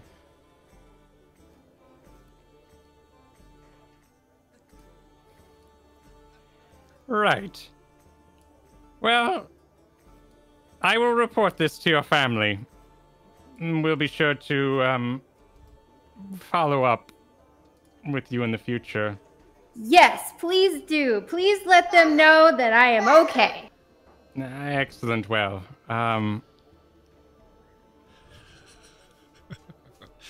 you never perhaps pledged yourself and made an oath to the goddess of love and passion. When would I have done something like that? And Grinkeeper will kind of think back a few years and go a little quiet. Tell me, have you ever once experienced special powers that you didn't recognize, or perhaps healed someone with a touch? You know, that's a strange question to ask a girl. And she won't give a yes or no. Sincere apologies, miss. I overstep the family bounds. Of course. Lest I would have no business with a young woman such as yourself.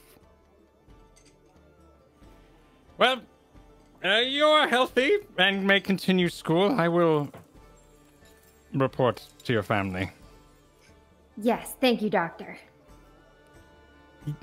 His notepad is left on your lap for a hot moment while he turns away and takes off his goggles and begins to pack up his bag. She'll read it, what she can. You read it's in Doctor's handwriting. It's complete madness. You're not really sure all the bits, but there's definitely the bottom half of the paper there that reports that you have the mark of Lastai upon you.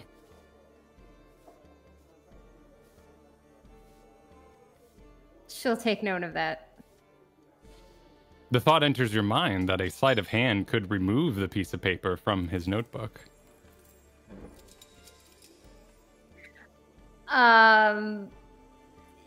Yeah, she's torn. She's very torn, but that would be lying. And she won't. She won't. If she has a mark, then so be it. You know, lots of people have marks. She has a birthmark on her upper arm, you know? All right. He reaches back for the notebook, folds it over closed, and puts it in his bag. It was lovely seeing you again, Evelyn. I'm glad you are well. You too, Doctor. Have a safe trip. I will. And he leaves. Margaret just kind of, like a statue, just turns to you in a smooth motion. You... what? So I think I have an explanation as to why I can do this now. So 2 years ago, and then she'll start telling her story. Okay, which we may find out soon in the future, but we will skip ahead back to when Evelyn once again climbs out the window and runs back to the guild, where Splendorbelt's been hanging out. Co, you went out and bought a ring and whatnot, so you all arrive in the early afternoon, around 2 o'clock. Get your armors on, get your gear together, and head east out of town. Make your way over the bridge, of which you have now crossed many times, heading out to the Fishman Village, heading out to the Noble Hollow, and basically taking the same path you did this time, not on horseback. Start heading north, following the river. And you walk, this is about a, let's see, let's look on my little map here. You've got about a 45-minute journey while you walk.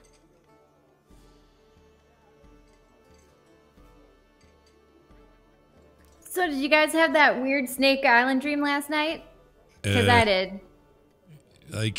I keep having these throughout the day and for sleep. The visions never leave. Yeah, I had one about getting to Snake Island. Holy shit, your voice is so different. Is that your different. real voice? Yeah. Yeah, this is the real voice. I thought, well, I'm trying new ones. You sound like a friend I used to have named John, long time ago. Well, it's my normal voice. It's a little, I don't know. It's just when you're reading to your kid, it's a little nasally. It's a little, it's not very heroic. Hey, it's all about honesty at this point. Is good. There's nothing wrong with these. Reading. You all remember a time when you were gathered around a book, trying to identify a certain type of snake. Was it an adder, an anaconda, an asp, a boa, a cobra, a constrictor, a mamba, a python, rattler, serpent, sidewinder, viper? The princess was poisoned, and only a correct identification could tell what sort of ailment that was, but you're not really sure. Did you guys get that just now? Yeah. I think I did. Yeah. Yes. It's weird that we all remembered it at the exact same time. Oh, it's going to take me a minute with this voice. This new voice is going to throw me. I mean, I'm gonna try other ones. I just, It's okay. It seems weird now that I've told you the other one isn't real. It seems weird to do it around just you guys. Well, like I said, I'd rather know that this is real you. But yes, simultaneous dreams are for the birds. I hate this. It's not my favorite thing. You'll continue your walk, and I am posting a link to the map. Oh, there. You will see yourselves, Splendorbelt Co. and Grinkeeper there at the bottom of the map. And along the winding river that runs along the side of Atmer, making its way out to the Great Lake where you've had so many adventures. You see out ahead of you a dilapidated, overgrown bit of simple farmland. There are 2 plots about 50 square feet, and in them are little tiny, rows and hills that have just been overgrown with weeds. In the far plot, this would be let's actually see how far this out is for you all.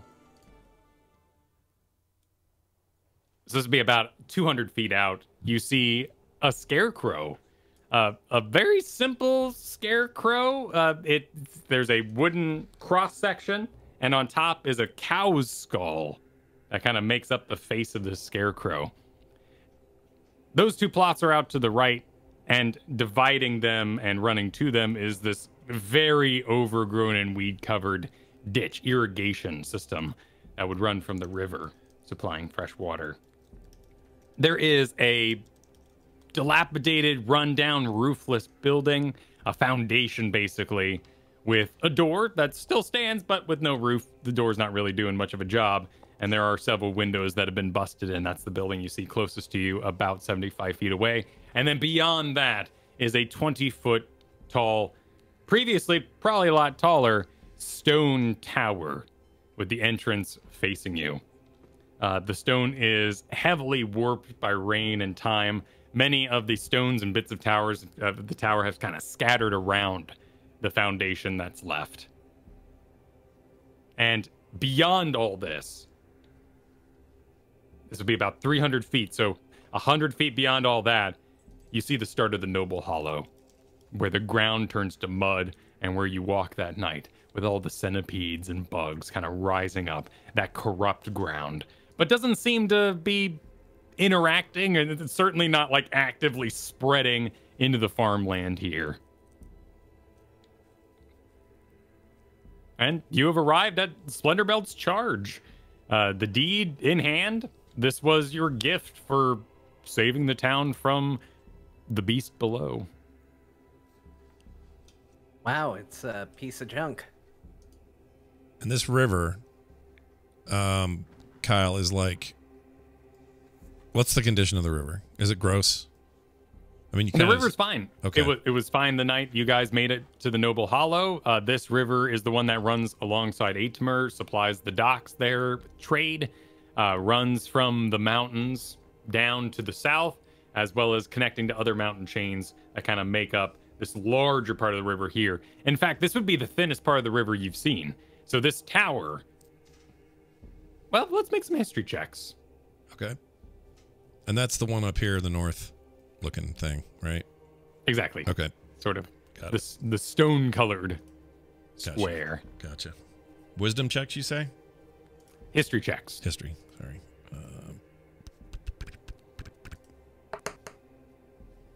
Oh, come on. Oh, I got an 18. 3. It looked like it stuck on 4, but I got 18.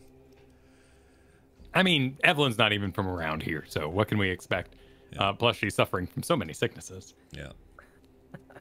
Splendorbelt, you know that this is likely an old guard tower, looking at it, and in fact, with the river reaching its thinnest at this point, also by nature its fastest there, with no rapids, of course, but just a thinning of the river, this would be an excellent point to inspect, maybe set up a checkpoint, or even manage the trade, or even a war that may have moved through this land long, long ago.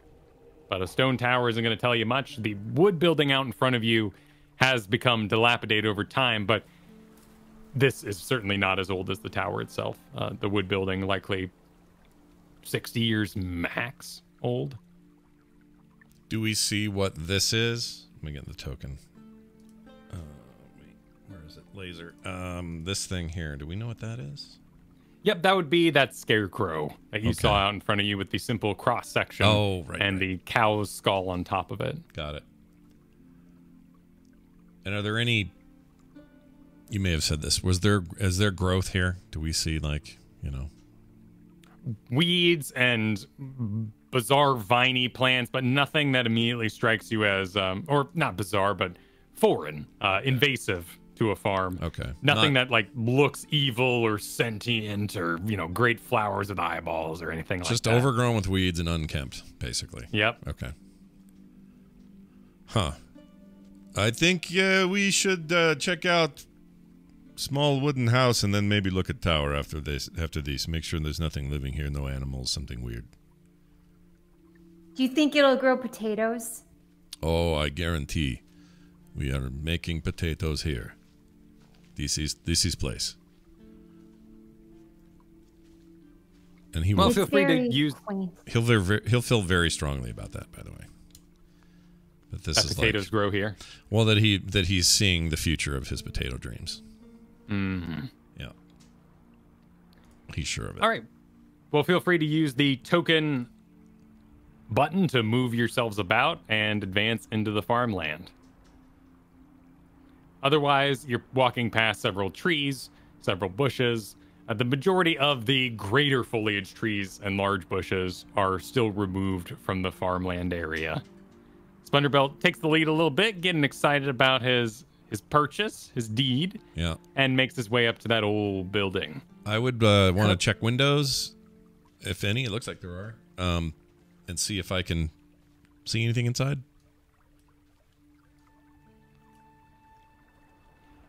Looking in a broken window, you see that the floorboards are completely ruined, weathered, and rotten. Many of them gone and exposing the dirt and now grass below. There is an old stove in the corner made of metal that is completely rusted, and a winding bit of tubage that would have gone up to the ceiling as a chimney there. But otherwise, nothing of value immediately meets your eye. Ko is following along with everybody, but in sort of a distant, kind of despondent way. Like, you get the impression that he's here mostly to not be somewhere else. He's not necessarily invested in what's going on. It's just sort of that, like, yeah, I'm with other people at the moment. So I don't hear anything, or I don't see anything dangerous. I would try to just enter real quick and just make sure we're good. Enter real quick. Do you like swat open the door and I would actually knock on it to start. Okay. So I'd come around here, bonk, and I would just kind of rap on the door a little bit. All right. You walk around to the door, which still stands, and give it a little knock, and it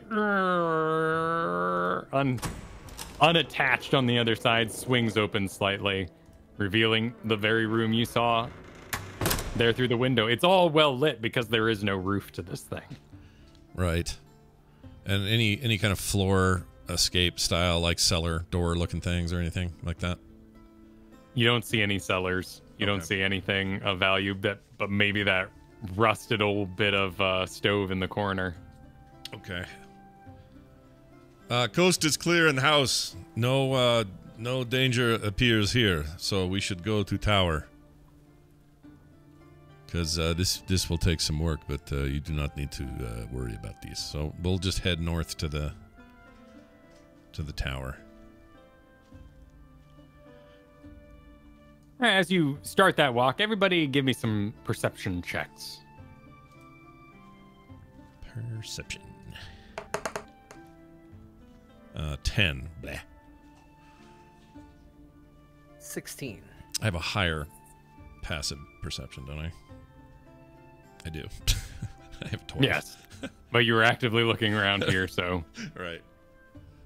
A little memory of Snake Island sneaks in, but Just you annoys shoot it off. me. It annoys me when I roll lower than that. It drives me crazy.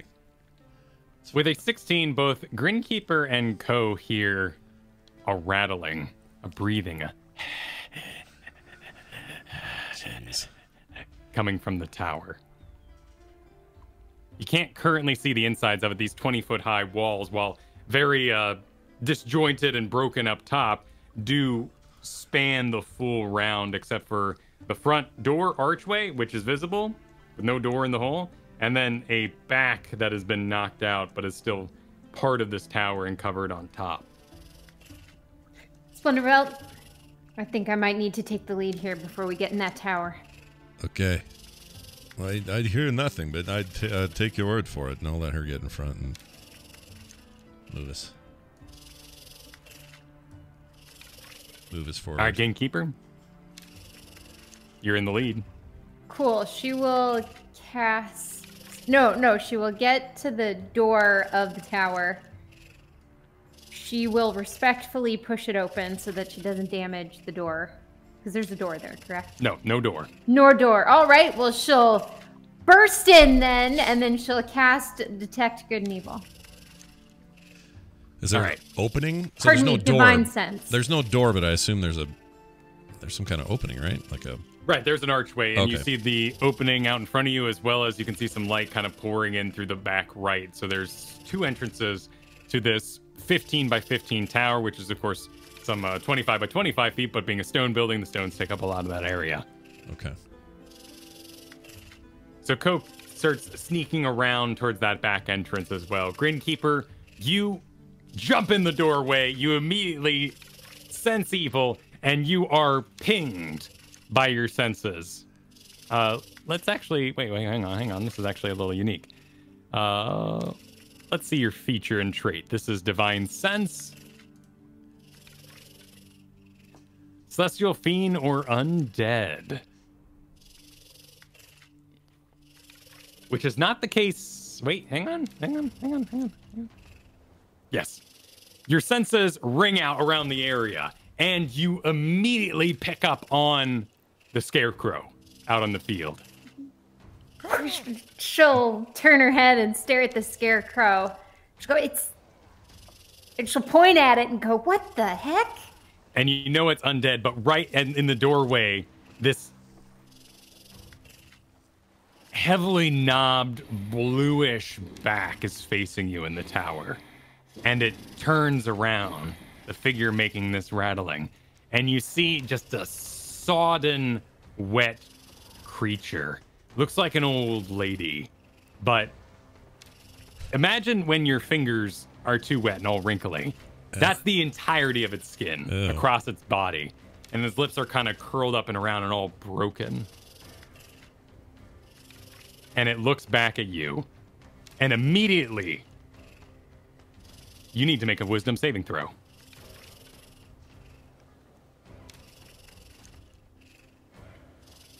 Pray for me.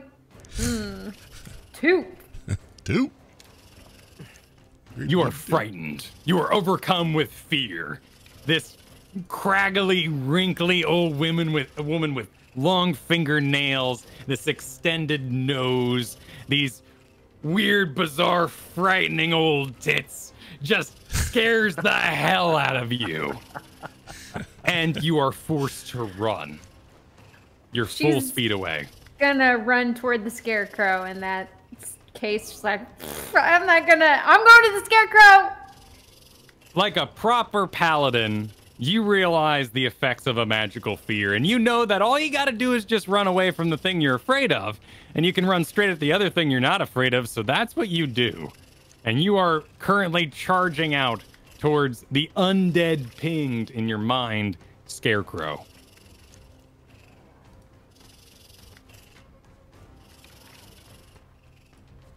Co, Splendor Belt, you see this from the outside. Neither of you have looked directly into the tower as Grinkeeper goes running out of there. Now, she's got some composure. She's not screaming. In fact, she's sort of over-concentrated, fully aware of what's happened to her in her paladin ways. She is now charging weapon out at the scarecrow in the field.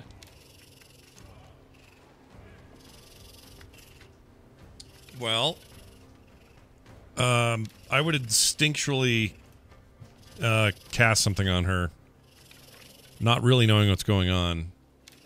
But I would cast. Hold on 1 second. Let me find it. I would cast Bless on everybody. Oh, okay. I forgot to do what my does that long do? rest. Let me get my long rest. I totally spaced it. Okay. It's fixed. It is. Here, I'll read it. You bless up to 3 creatures of your choice within range. Whenever a target makes an attack roll or a saving throw before the spell ends, The target can roll a d4 and add the number rolled to the attack roll or saving throw. Yeah. So right now, d4 gets higher later. Awesome. So everybody is blessed in the area. Ko, is there any action you'd like to take seeing all this? Seeing her charge that, I would just assume that she must have identified that as the threat. So Ko would probably make his way to get into a flanking position. So he would probably move up this way and get out his bow to take a shot at the scarecrow, which seems to be the thing she's after. Yeah. Cool. Are you going to take that shot, or are you just prepping to? No, let's take that shot. All right.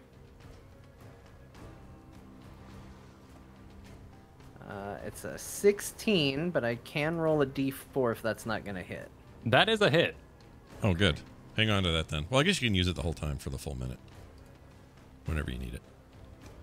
That's going to be 9 piercing damage. I'm assuming it's not sneak attack, so there's nothing flanking, and it probably knows I'm here.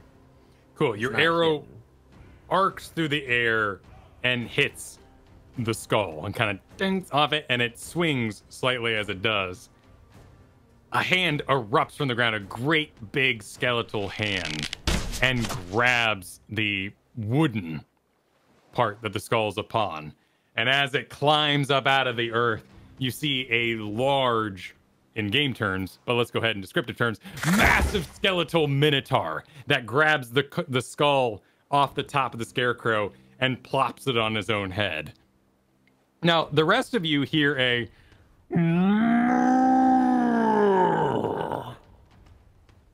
However, Splendorbelt, you speak Minotaur. Yeah, I do. And you hear... Not in my farm. Okay. And we enter initiative. Great. It's his farm.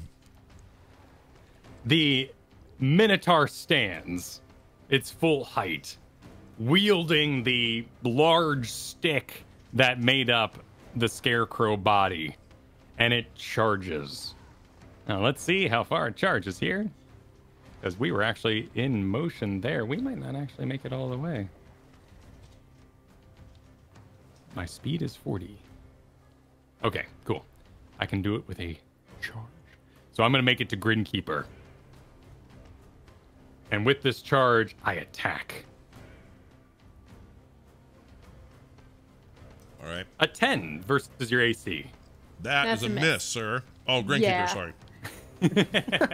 It'd be a miss on everybody. We all celebrate.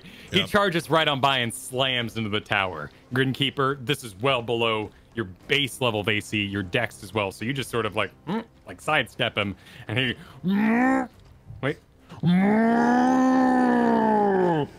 which of course Splendorbelt hears as farm. And he hits the tower, and a couple blocks and rocks kind of tumble off the top.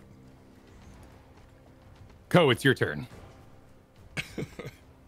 Alright, Ko would get ready to engage in melee combat with the Minotaur and would turn around to do so. Would I be then able to see the creature in the tower? Yes. As you turn around, your eyes catch the creature. This sodden old woman in the tower. And you must make a will save upon seeing her visage. Is it a magical effect or is it just a... That's a good regular effect? question. It's not a magical attack that I'm rolling against you, but it is a saving throw. Okay. So we'll what's just your do- saturness say? It says magical effects. Spells and other magical effects is what it says.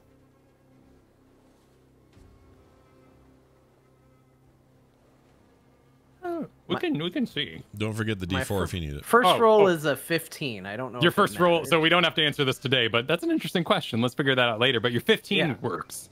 And as you have shrugged off the fearfulness of this creature, you are not affected by it for 24 hours. So you're good to go. You have fathomed its unfathomable horrors, and you are perfectly fine. And though he is not truly frightened, it is shocking and frightening in a way, and Ko is instead going to take up his bow and fire an arrow at the creature. Sounds good. Wait, reel the bow around. Now, are you firing arrows or fossilized old snakes? Was my quiver just full of fossilized old snakes? Yes. Then I'm firing fossilized old snakes. All right, you pull back into your quiver, you pull out an old stony snake and load it up and fire. 16 to hit. You have hit. Okay. She was looking at me, so again, I don't think it's sneak attack, so that's going to be 6 piercing damage from a fossilized snake. As it hits her, it sort of into dust and poison, and it, you see the veins of where it impacted immediately kind of coil about and leave this black mark on their chest. And she goes, "Eee!"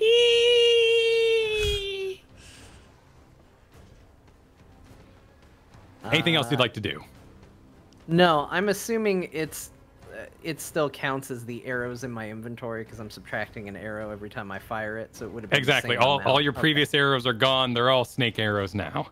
Okay, good. We're all Perfect. snake arrows now. Then Over snake. Let's Snake see watch. here. Ko is going to move back who a little needs bit. Jeff Kaplan now? We've got all the ideas we need. Got Snake Kaplan. Snake Kaplan. Ko's gonna move to here, kind of get behind cover and take up a position behind Greenkeeper. All right. Splendor Belt. That's me. The creature, the hag, walks out the door and looks right at you. And as her lips kind of curl back, they sort of crack and a little bit of blood sort of leaks in between all the little crevasses in her mouth. And she goes, "Fear!" Roll a wisdom saving throw. Jeez Louises. Okay. Wisdom it is. I like wisdom. Except I can't find it. There we go. Oh, geez. Natty 1. Plus, so 3 total, but a natural 1. Now, you don't have to answer this question right now because it is a illusion, but you don't know it. Oh, wait. I don't get the bless. The bless doesn't work on me, does it? It's 3 targets of my choice. Well, I guess it That does. includes you. Okay, well, I'm going to add 4 to that. It's still a natty 1 roll, but I'm going to... Does it matter? Is it going to make any difference? I mean, it's still gonna fail, but it's failing anyway. All right. It was slightly more blessed than 1. Okay. I don't know why I was thinking that, but... Now, you don't have to reveal this to the audience or us, because this is a very personal question, but from her word fear, it takes on image, it takes on substance, and pooling in front of her appears whatever Splendor Belt fears the most in the entire universe. That a rotten potato? I don't know. Maybe we'll find out someday. But this phantasmal killer appears before you, Splendor Belt. Okay. And it's the worst. It's my worst possible fear. It's your worst possible fear, made real. You don't know how it got here. You don't know why it's in this tower, but it exists, and you are terrified, and it attacks you. Do you know what that would be? What it would be? What would scare me the most? Yeah, what would scare Splendor Belt the most? His fear is a little bit existential. So you tell me, because he's not really afraid of any things. His existential fear has always been that his ultimately all these years spent in devotion to Paylor will one day be proven wrong. In other words, he asks himself sometimes, well, what if I'm not? What if this is wrong? What if this is the wrong life for me? What if Paylor isn't as benevolent as I think, or isn't as great as I think, or maybe doesn't exist at all? What if these powers that I'm imbued with come from something else, and I'm, he's kind of having that crisis of faith. That's his biggest fear. So how that manifests, I don't know.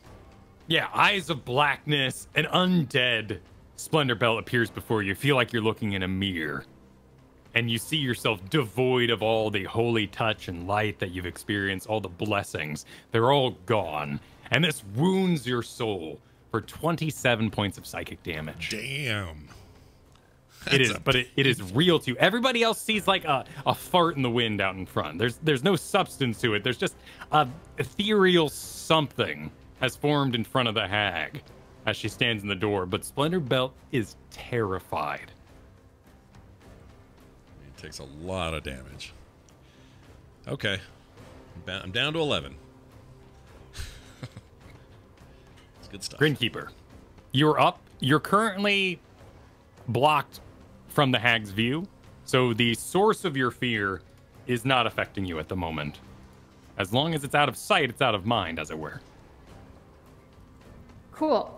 So what she's going to do is she's going to, because she can't move closer to the Minotaur. So what she'll do... You can if you want. Because it's closer to the hag. She can't... But she's not in view. Does that matter, though? I think that's a different line. I mean, I'll take it if it's true, but I just want to make sure. That's an interesting... Yeah, you cannot willingly move closer to the source of its fear. Okay, yeah, I dig it. Yeah. Agreed. You know it's there in the tower, so you don't move closer, even though it's not in line of sight, which means you're not currently suffering from that disadvantage. Cool. Well, she's going to take out her Javelin of Lightning, and she's going to chuck it and see if she can't zap the Minotaur, and then she'll, as her second attack, because she can now do 2 attacks per action, throw a regular Javelin. Sweet. Dual-wielding javelins. Let's let them rip. Right. The lightning javelin is a 24. That's a hit. That's a darn good hit. Right. So that's going to be 14 piercing damage and then 13 lightning damage. I think if it doesn't roll a dex save.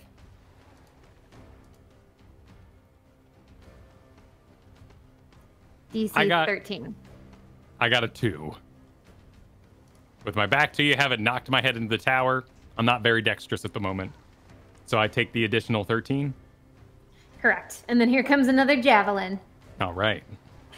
Back up, everybody. Yeah, 17. Here it That's goes. a hit.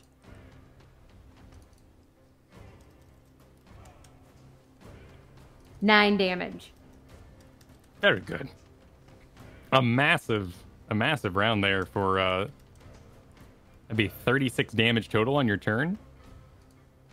Cool. Very nice. Okay, Splendor Belt, you are up. Okay. It's the start of your turn. You must make a will save.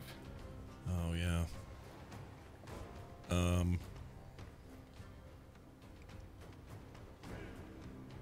Wait a minute. A will save? I'm sorry, wisdom. Wisdom. Bad habit. No, it's fine. All right, that one feels better. A 17, and I can roll. If it doesn't do it, I can roll another one d4 to get it. So the hag, through the mist of your own undead body in front of you, glares at you. But you shrug that off. You're much more afraid of the phantasmal beast in front of you of yourself. So you will make another save at the end of your turn here for that thing. Okay. But you are, for a day, just like Ko, immune to the fear directly from the hag. Okay, and the fear thing that's been conjured in front of me is sort of ephemeral. Is it real? Is it there's there substance to it? Like, to you, it exists. You don't know how it got here or why it spawned, but you don't care. It is real to you. and is there like a sense of forced aggro here, where if I'm going to attack anything, it's going to be that? You know what I mean? Like, the reason I'm saying that is if I think it's real, well, I guess you know what? I'll just play it like I would. If I think that's real, I'll attack it. Okay, you'll have disadvantage on attacking the source of your fear. Okay. Unless you can somehow break sight with it directly. Well, I won't waste it on a spell. Let me go ahead and make a little, we'll do a little token there that is your fear. Okay.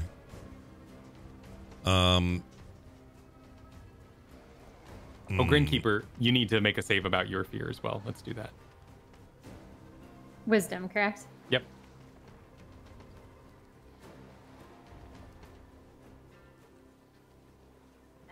$18. You shrug it off. You're good. Well done. All right. Well, I'm gonna do a Sacred Flame attack on what I think is real. Okay. And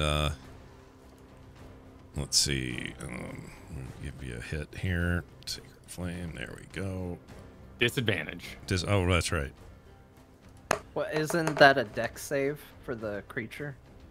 Or is Sacred Flame an actual attack? Oh, you're right. You're It just is a summoning dex. down because your god's doing the attack, so you don't actually have to. I don't have to do a hit. You're right. So 14 dex. Smart attack when you got disadvantage. Yeah. Yeah. Good point. Well done.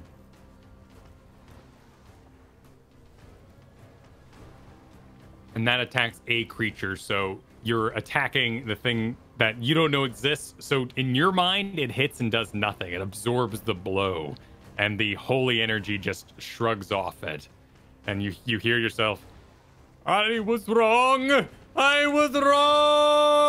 Oh, shit. With your eyes burning and darkness in your heart, your greatest fear is unfazed. Okay, but I think it took a hit, and either either way, it felt like it physically took the hit. Yes. Okay, all right. That would be. Well, if I'm so damn afraid of this thing, I would actually move a little too. Any disadvantage to that? Nope. Okay, then I'm Feel free to move. I'm gonna move back, just like over here. This thing will freak me out, so I'm like, I'll back up. All right, make a will save. All right, wisdom. Wisdom save. That's a 3.5 thing. You'll excuse me. It's all good. Ooh, a 7, but let me add a D4 to that.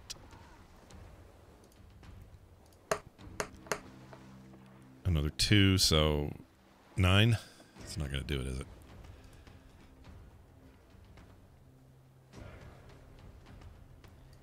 Splendorbelt takes 18 points of psychic damage from the source of his fear. Splendorbelt is down. Slumps over and falls back into the little gully that works as the irrigation ditch. Yep. Oof. Now, as far as you all saw, he looked at the hag, there was a fart in the air, and Splendorbelt freaked out to such a degree he is passed out. It's the Minotaur's turn. Of which nobody knows what's saying anymore, so it's just...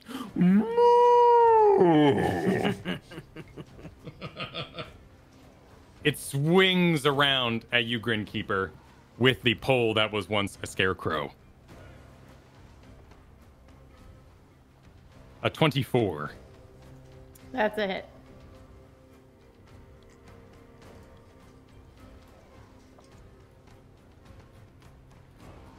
You take 23 points of damage as it smacks you just down over the shoulder with this massive bit of wood. Did it approach her, or does it have reach? It did walk up to her, yes. Okay.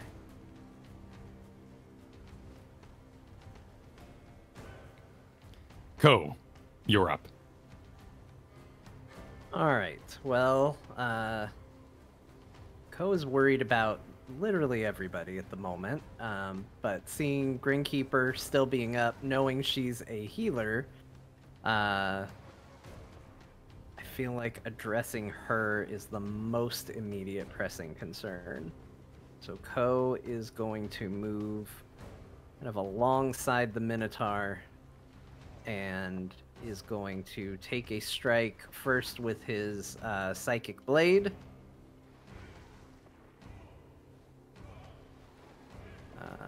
That's a 12. If that won't hit, I'll roll It's the a hit. D4. Okay, perfect. This is a naked giant bone cow. So that is 8. So that's going to be a total with the sneak attack of 17 psychic damage to the Minotaur. All right.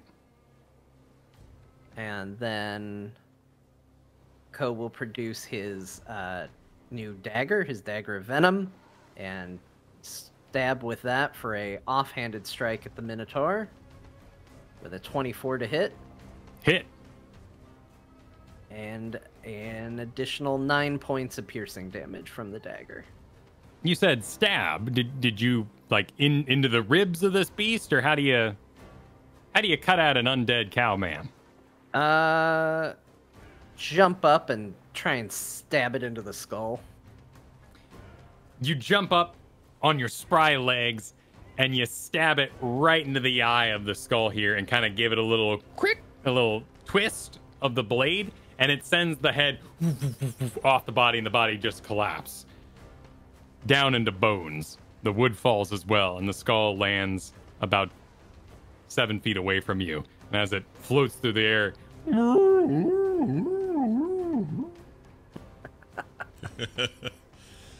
That's awesome. And then the last action with the Minotaur down, Ko would just use the last bit of his movement to probably get to about there. Actually, I think that was too far. There. And be ready to, intercept the hag or get to Splendor Belt or whatever he can do at this point. And that's it. That's the turn. all right. That wisp, that fart, kind of floats through the air and lingers over Splendor Belt. The hag emerges around the corner. It immediately locks eyes with Grinkeeper, and you see its eyes go completely black, and sort of a flare outlines around the edges. And you feel your heart jump a little bit. But you're fine. The hag, having locked eyes with you, no fear, and wrings her hands about in front of her. And you must make a wisdom saving throw. 15. Your eyes feel heavy for a moment. You feel a little woozy. You kind of rock back and forth, but no! Sleep will not overcome you, and you fight off an eye bite spell and stay awake. Grinkeeper, it's your turn. There is no one near you. Splendor Belt is over in the ditch with the fart over him. And Ko is between you and Splendor Belt. Okay, I think I have what I'm gonna do. Seeing Splendor Belt go down, she's gonna yell, Splendor Belt! And she's, now that the Minotaur's down, she's gonna give like a bro fist pump to Ko, and she's gonna run over to Splendor Belt. She's gonna slap him for 20 points of healing, lay on hands. 20 points of healing to Splendor Belt. I'll take it. How come it won't let me? Do I have to do something with death saves before they'll let me do that? Add anything? Oh no, here it is. Never Sorry. made it back to your turn, so you didn't have to do anything with that. You're right. Sorry, how much total? 20 biggins. 20. Oh, that's good. Okay. I'm back to 20.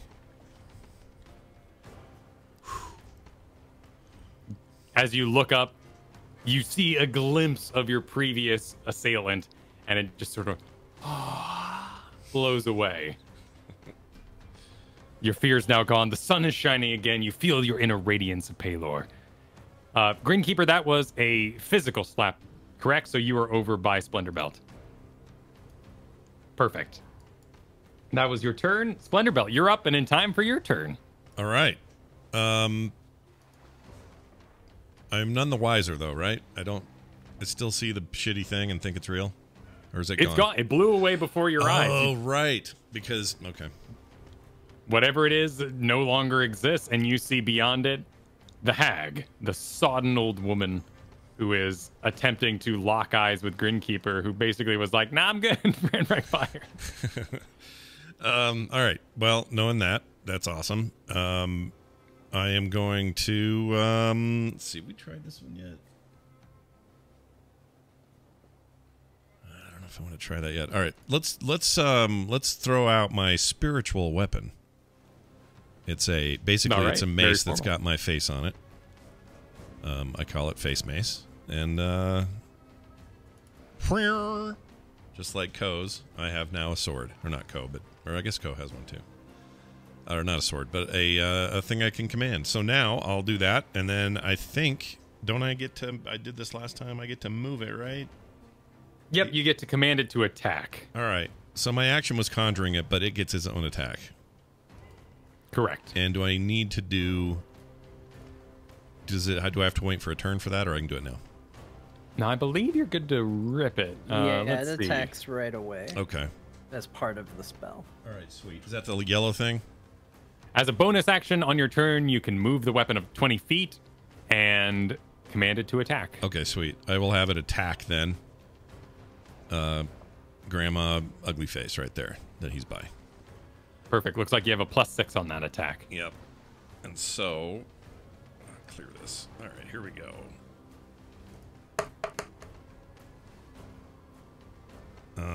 Wait. Oh, that's damage. That's Oh, damage. we might that's need wrong. that. Sorry, I apologize. Here we go. Okay, that's an 18 to hit. So as she says, "No fear," a mace materializes behind her and just smacks her in the back of the head for 8 points of damage. Yeah, that's what you want. And then here's your... No, did we already do damage? We did. So yeah, 8. Yep. Ko, you are up. All right, Ko is pretty happy to see that his friends are up. Things are looking up. He's gonna run up, and he's gonna try and stab this hag with a psychic blade. Stabbing the hag. With a 21 to hit. That is a hit. That's gonna be 8 psychic damage. And then let's do a dagger offhand strike, which I just realized I did wrong for the Minotaur. I don't know if the damage would have been enough different, but I did do it wrong. You had some so overkill then- there. It's okay. Okay, good. 27 to hit with Damn. the dagger, for a total of 4 piercing damage with the dagger. Such a massive roll for such a little thing. All right, you run up and stab her twice. But now it is my turn. She sidesteps you a little bit. And you see in her hands, she kind of like she's making a cat's cradle or playing with silly putty between the fingers, kind of builds up a lightning bolt and casts it in a great straight line out in front of her. And it kind of crackles along her skin, leaving little burn marks around the edges of her wrists and fingertips. But it launches straight out. Everybody, being Ko and Splendorbelt in the straight line, make a dexterity saving throw. Dexterity. Oh, jeez. Are we still in my minute for my other spell, or did that leave when I died? Was it concentration? It was I died then. Yeah, it didn't work. Concentration. Yeah, so you're you right. lost concentration. Oh, that's not too bad then. 15. 22 for my dodge. Okay, you both succeed in half damage on a successful dodge. That'd be 15 lightning damage for both of you. And that goes out 100 feet. So the sky kind of darkens around it just because the sheer brightness, like you got flashbang, just in a big straight line. It plows right through the leftovers of the house behind you there, Splendorbelt, knocking a big old wall in the wooden hole, and it kind of lights a flame on the foundation. All right. And she gives a little emperor cackle. Going out.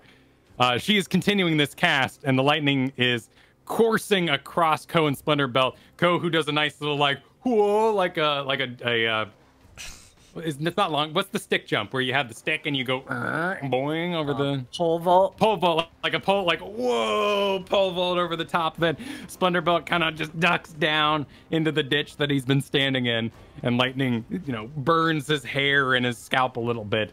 Grinkeeper, upon this, you are 15 feet away from it. You see Ko and a flying mace surrounding the hag. All right, so Grinkeeper, seeing that this hag is magical and not muscle, puts her shield on her back, very Captain America style, and gets 2 hands on that warhammer, and then runs up and lands 2 blows. Well, tries to land 2 blows on this hag. I like the confidence. Let's do it. You have been rolling well today. Right? A 22. It's all that Snake Island training. Yeah. 22 is a hit. So that's 12 points of damage. Second attack A 9. is a miss. Do you want to roll your D4? Don't you get a D4 on that? No, she Try, lost see. concentration, so Yeah. Oh, that's right. yeah. I could cast it again. So he was It hasn't come around yet. channeling it from his inner greatness there. Well, I'm gonna roll a bunch of D4s right now because I accidentally hit a thing by mistake. So just get ready for an arbitrary roll of a bunch of D4s. It's the only way to clear it. Sometimes you just gotta hit go, and then I get you. Anything else you want to do, Grinkeeper? Any bonus actions or the like? Yes, she will, as a bonus action, cast Compelled Duel. Perfect. And that's a what for me? Wisdom? Wisdom 13. Perfect. I have succeeded in fighting off your duel. But it is Splendorbolt's turn. They're in the ditch, sizzling a little on top. Okay. Oh, I think I forgot to add damage. We took 15 points of damage for that, right?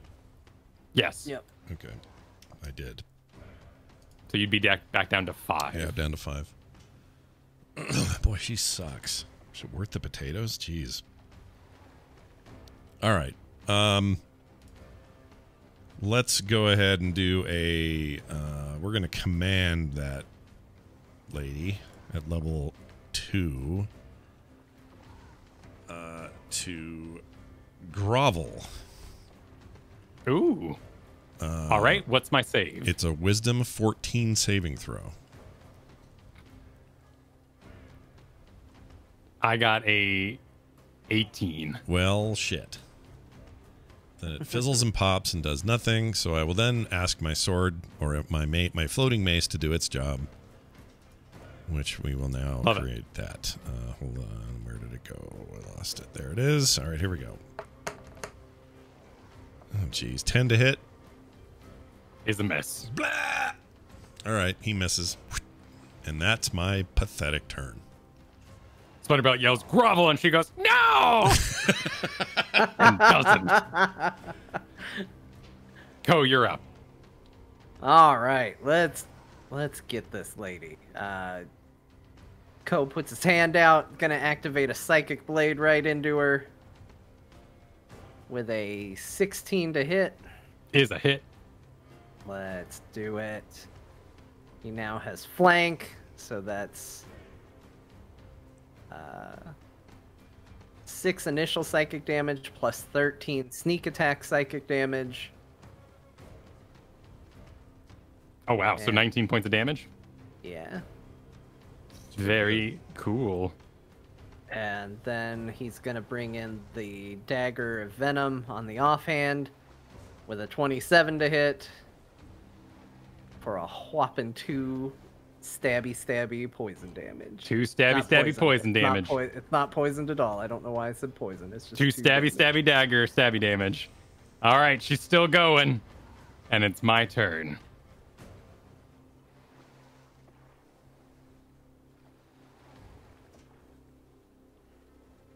She turns and runs.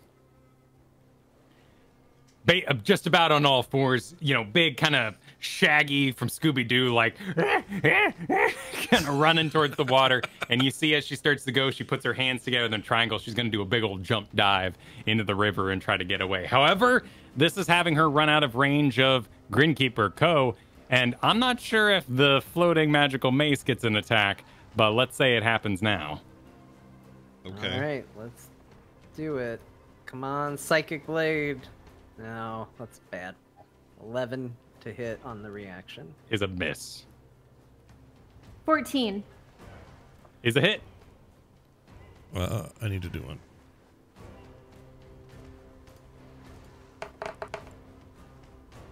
$14. 9 points of... Pardon me. My mace got 14. That hits? Did you say 14? That's a hit. Okay. Yep. All right, do your damage, Kristen. 9 points of damage. All right, what'd you get on your mace? I'm clicking it and it isn't working. Hold on. There we go. 3 points of damage. We make kind of a clap in midair. The Warhammer hits in the back of the head. The magical mace hits in the front of the head. And the whole thing just kind of goes and launches the peanut butter and jelly sandwich, as it were, up into the air. With no sound left, as there's no head left to make it, the body just kind of and falls over. And out of it pours all these eels and fish and seawater, just as the whole body just deflates into the mud. I didn't know eels could pilot skin suits. The eels flop about. The fish flop about. Some of them try to start making it for the water. Some of them just kind of lose their effort and die there. Greenkeeper's gonna start killing the eels as if they're tiny little evil beings that Whack-a-mole got together. If even one lives.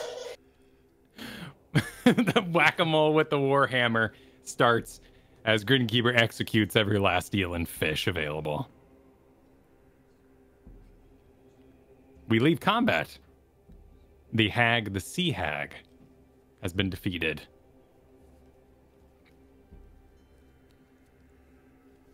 I have to say, Splendorbelt, your farm kind of sucks. Yes, it's not as good as I had hoped, but if she is done, this evil is now gone. I can, reclaim this land. Probably tear this tower down. This piece of shit. Not fond of tower, but land can be tilled and corrected and made good for potato. We got water. It's all good. But that was a hard lesson to learn, just for potato farm. I mean, it'd be nice if we got paid for it, but hey, at least you got your farm, right? I'll give you lifetime. You two best friends. You receive potato anytime you need. Raw, cooked, fried. I can give you free potato for life. Thank you. It's a pretty good deal. You're truly a potato bro. So what did you want to name this place? I hadn't really given it much thought. Let's see. A spud bud. No, it's bad. Potato. Eyes for you? No, it's also bad. I call it potagro. So it's like potato mixed with grow, so potagro. Welcome to Potagro. It has a name. Says the skull laying on the floor. Wait. 20 feet away from Splendorbelt. Wait, Skull is speaking. Say, I understand what he is saying. Say, what is his current name? The skull gives a little hop, hop, hop, hop to turn sideways to look at you. Minotaur Mesa. Oh, that's bad. That we can't do. It's a strong name. No, it's bad. You may as well call it Pig's Anus. Not doing it. Let's go with Pig's Anus is not a brave name for such a mighty farm. Are they just mooing at each other right now? Yeah. I mean, it's lots of it's lots of snorts and moos and I mean, you see Splendorbelt like really like he grabs his nose here and there, and just and kind of contorts himself. But he's speaking a language. Yeah, I'm fluent, man. Yeah, we're not doing your dumb name, I would say, and I'll say, okay, we meet in middle. Potato Grove, there.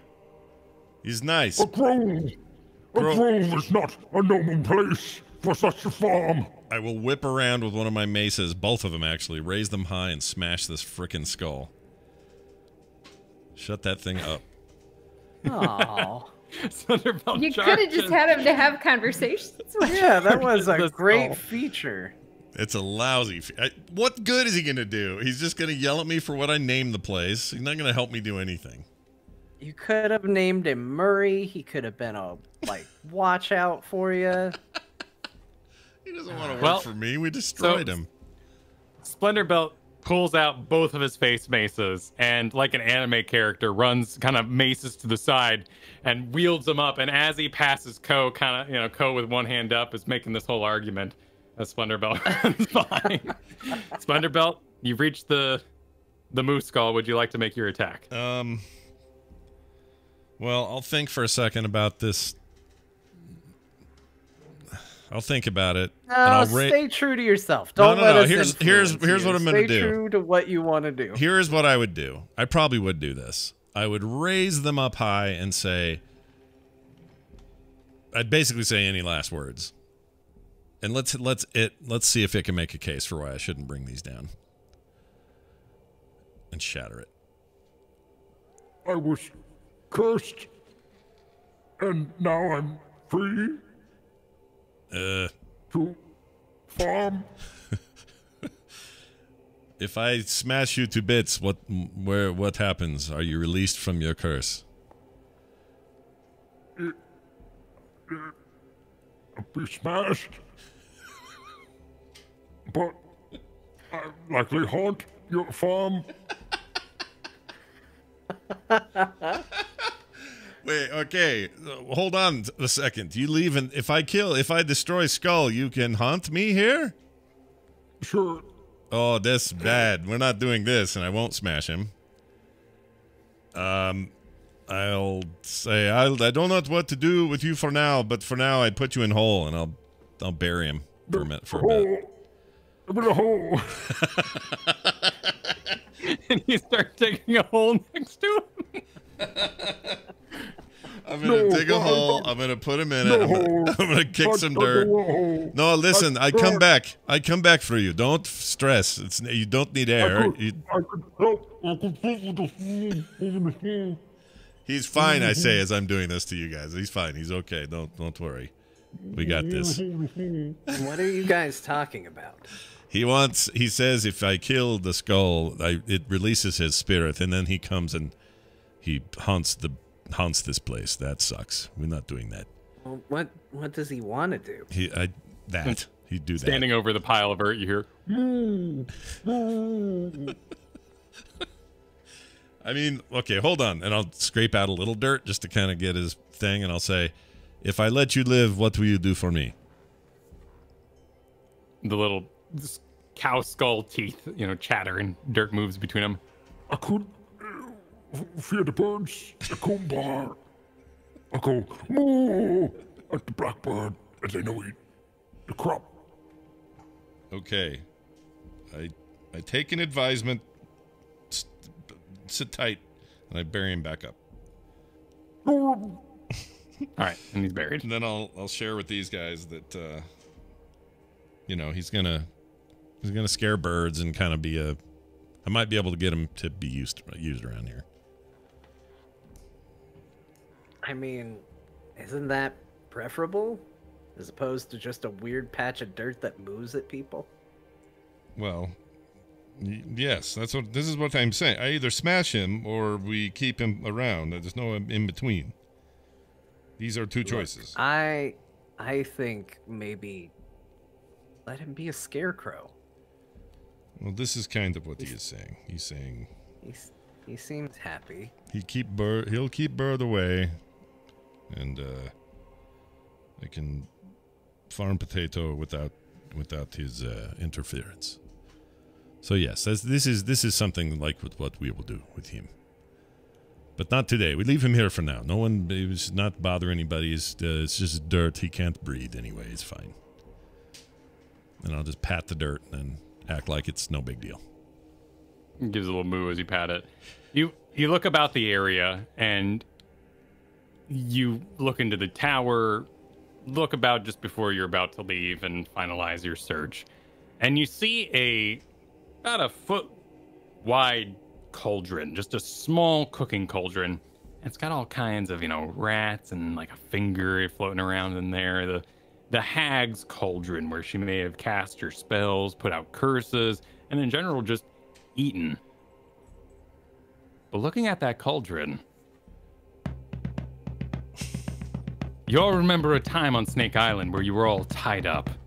A great bonfire had been erected by the snakes, normal-sized snakes, but their tails were wrapped around spears and forks and all sorts of eating instruments. As you were paraded into town, tied up, and placed before a great fire. A snake priest, a normal-sized snake wearing a priest outfit, walks out. Any last words? But you don't remember your last words, and that's where we'll end today. I sure get the feeling that these snakes are going to haunt us this entire season, which I'm really excited about. All right, well, there you go, everybody. Next time, we are joined by our first guest. Oh, yeah, do we want to tease There Will it? Be Dungeons Delvers. Who we getting? Yes. Should we say? Yes, we should, because I'm excited about it. All right. Who we getting? Bo Schwartz will be joining us. Yeah, for Bo the Schwartz, Hopper wedding baby. episode. Woo! Yeah, watch for that. You know Bo that Schwartz. guy? Yeah, I know him. He's cool. We like that guy. Bo will be here in a very different role than you're used to here as a guest of this season. And not only that, we have guests lined up for the whole season. Wonder what that'll all turn out to be. You'll have to come back and find out. And starting with next week, we'll have Bo Schwartz here guesting on Delvers Season 2 of There Will Be Dungeons. So watch for that. That's going to be awesome. Very excited. I think it's going to do it. You guys are rad. And how do I know that? Because a bunch of you support us over at therewillbedungeons.com. Click on the link that says support us, and boom, you're a Dungeons Plus member. And that means you get all kinds of bonus stuff every month and the satisfaction of knowing you're supporting your favorite D&D podcast. So head on over there and sign up today if you haven't. And if you already have, again, our deepest thanks for that. It means a lot. All right, be back here next week when we come back with more and pick up the ropes where we left them, right here on There Will Be Dungeons.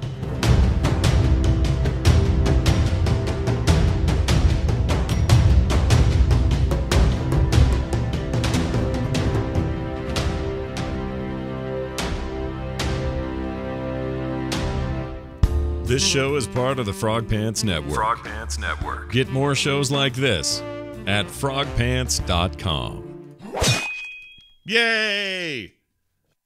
Nice job, everybody. We did it. GG.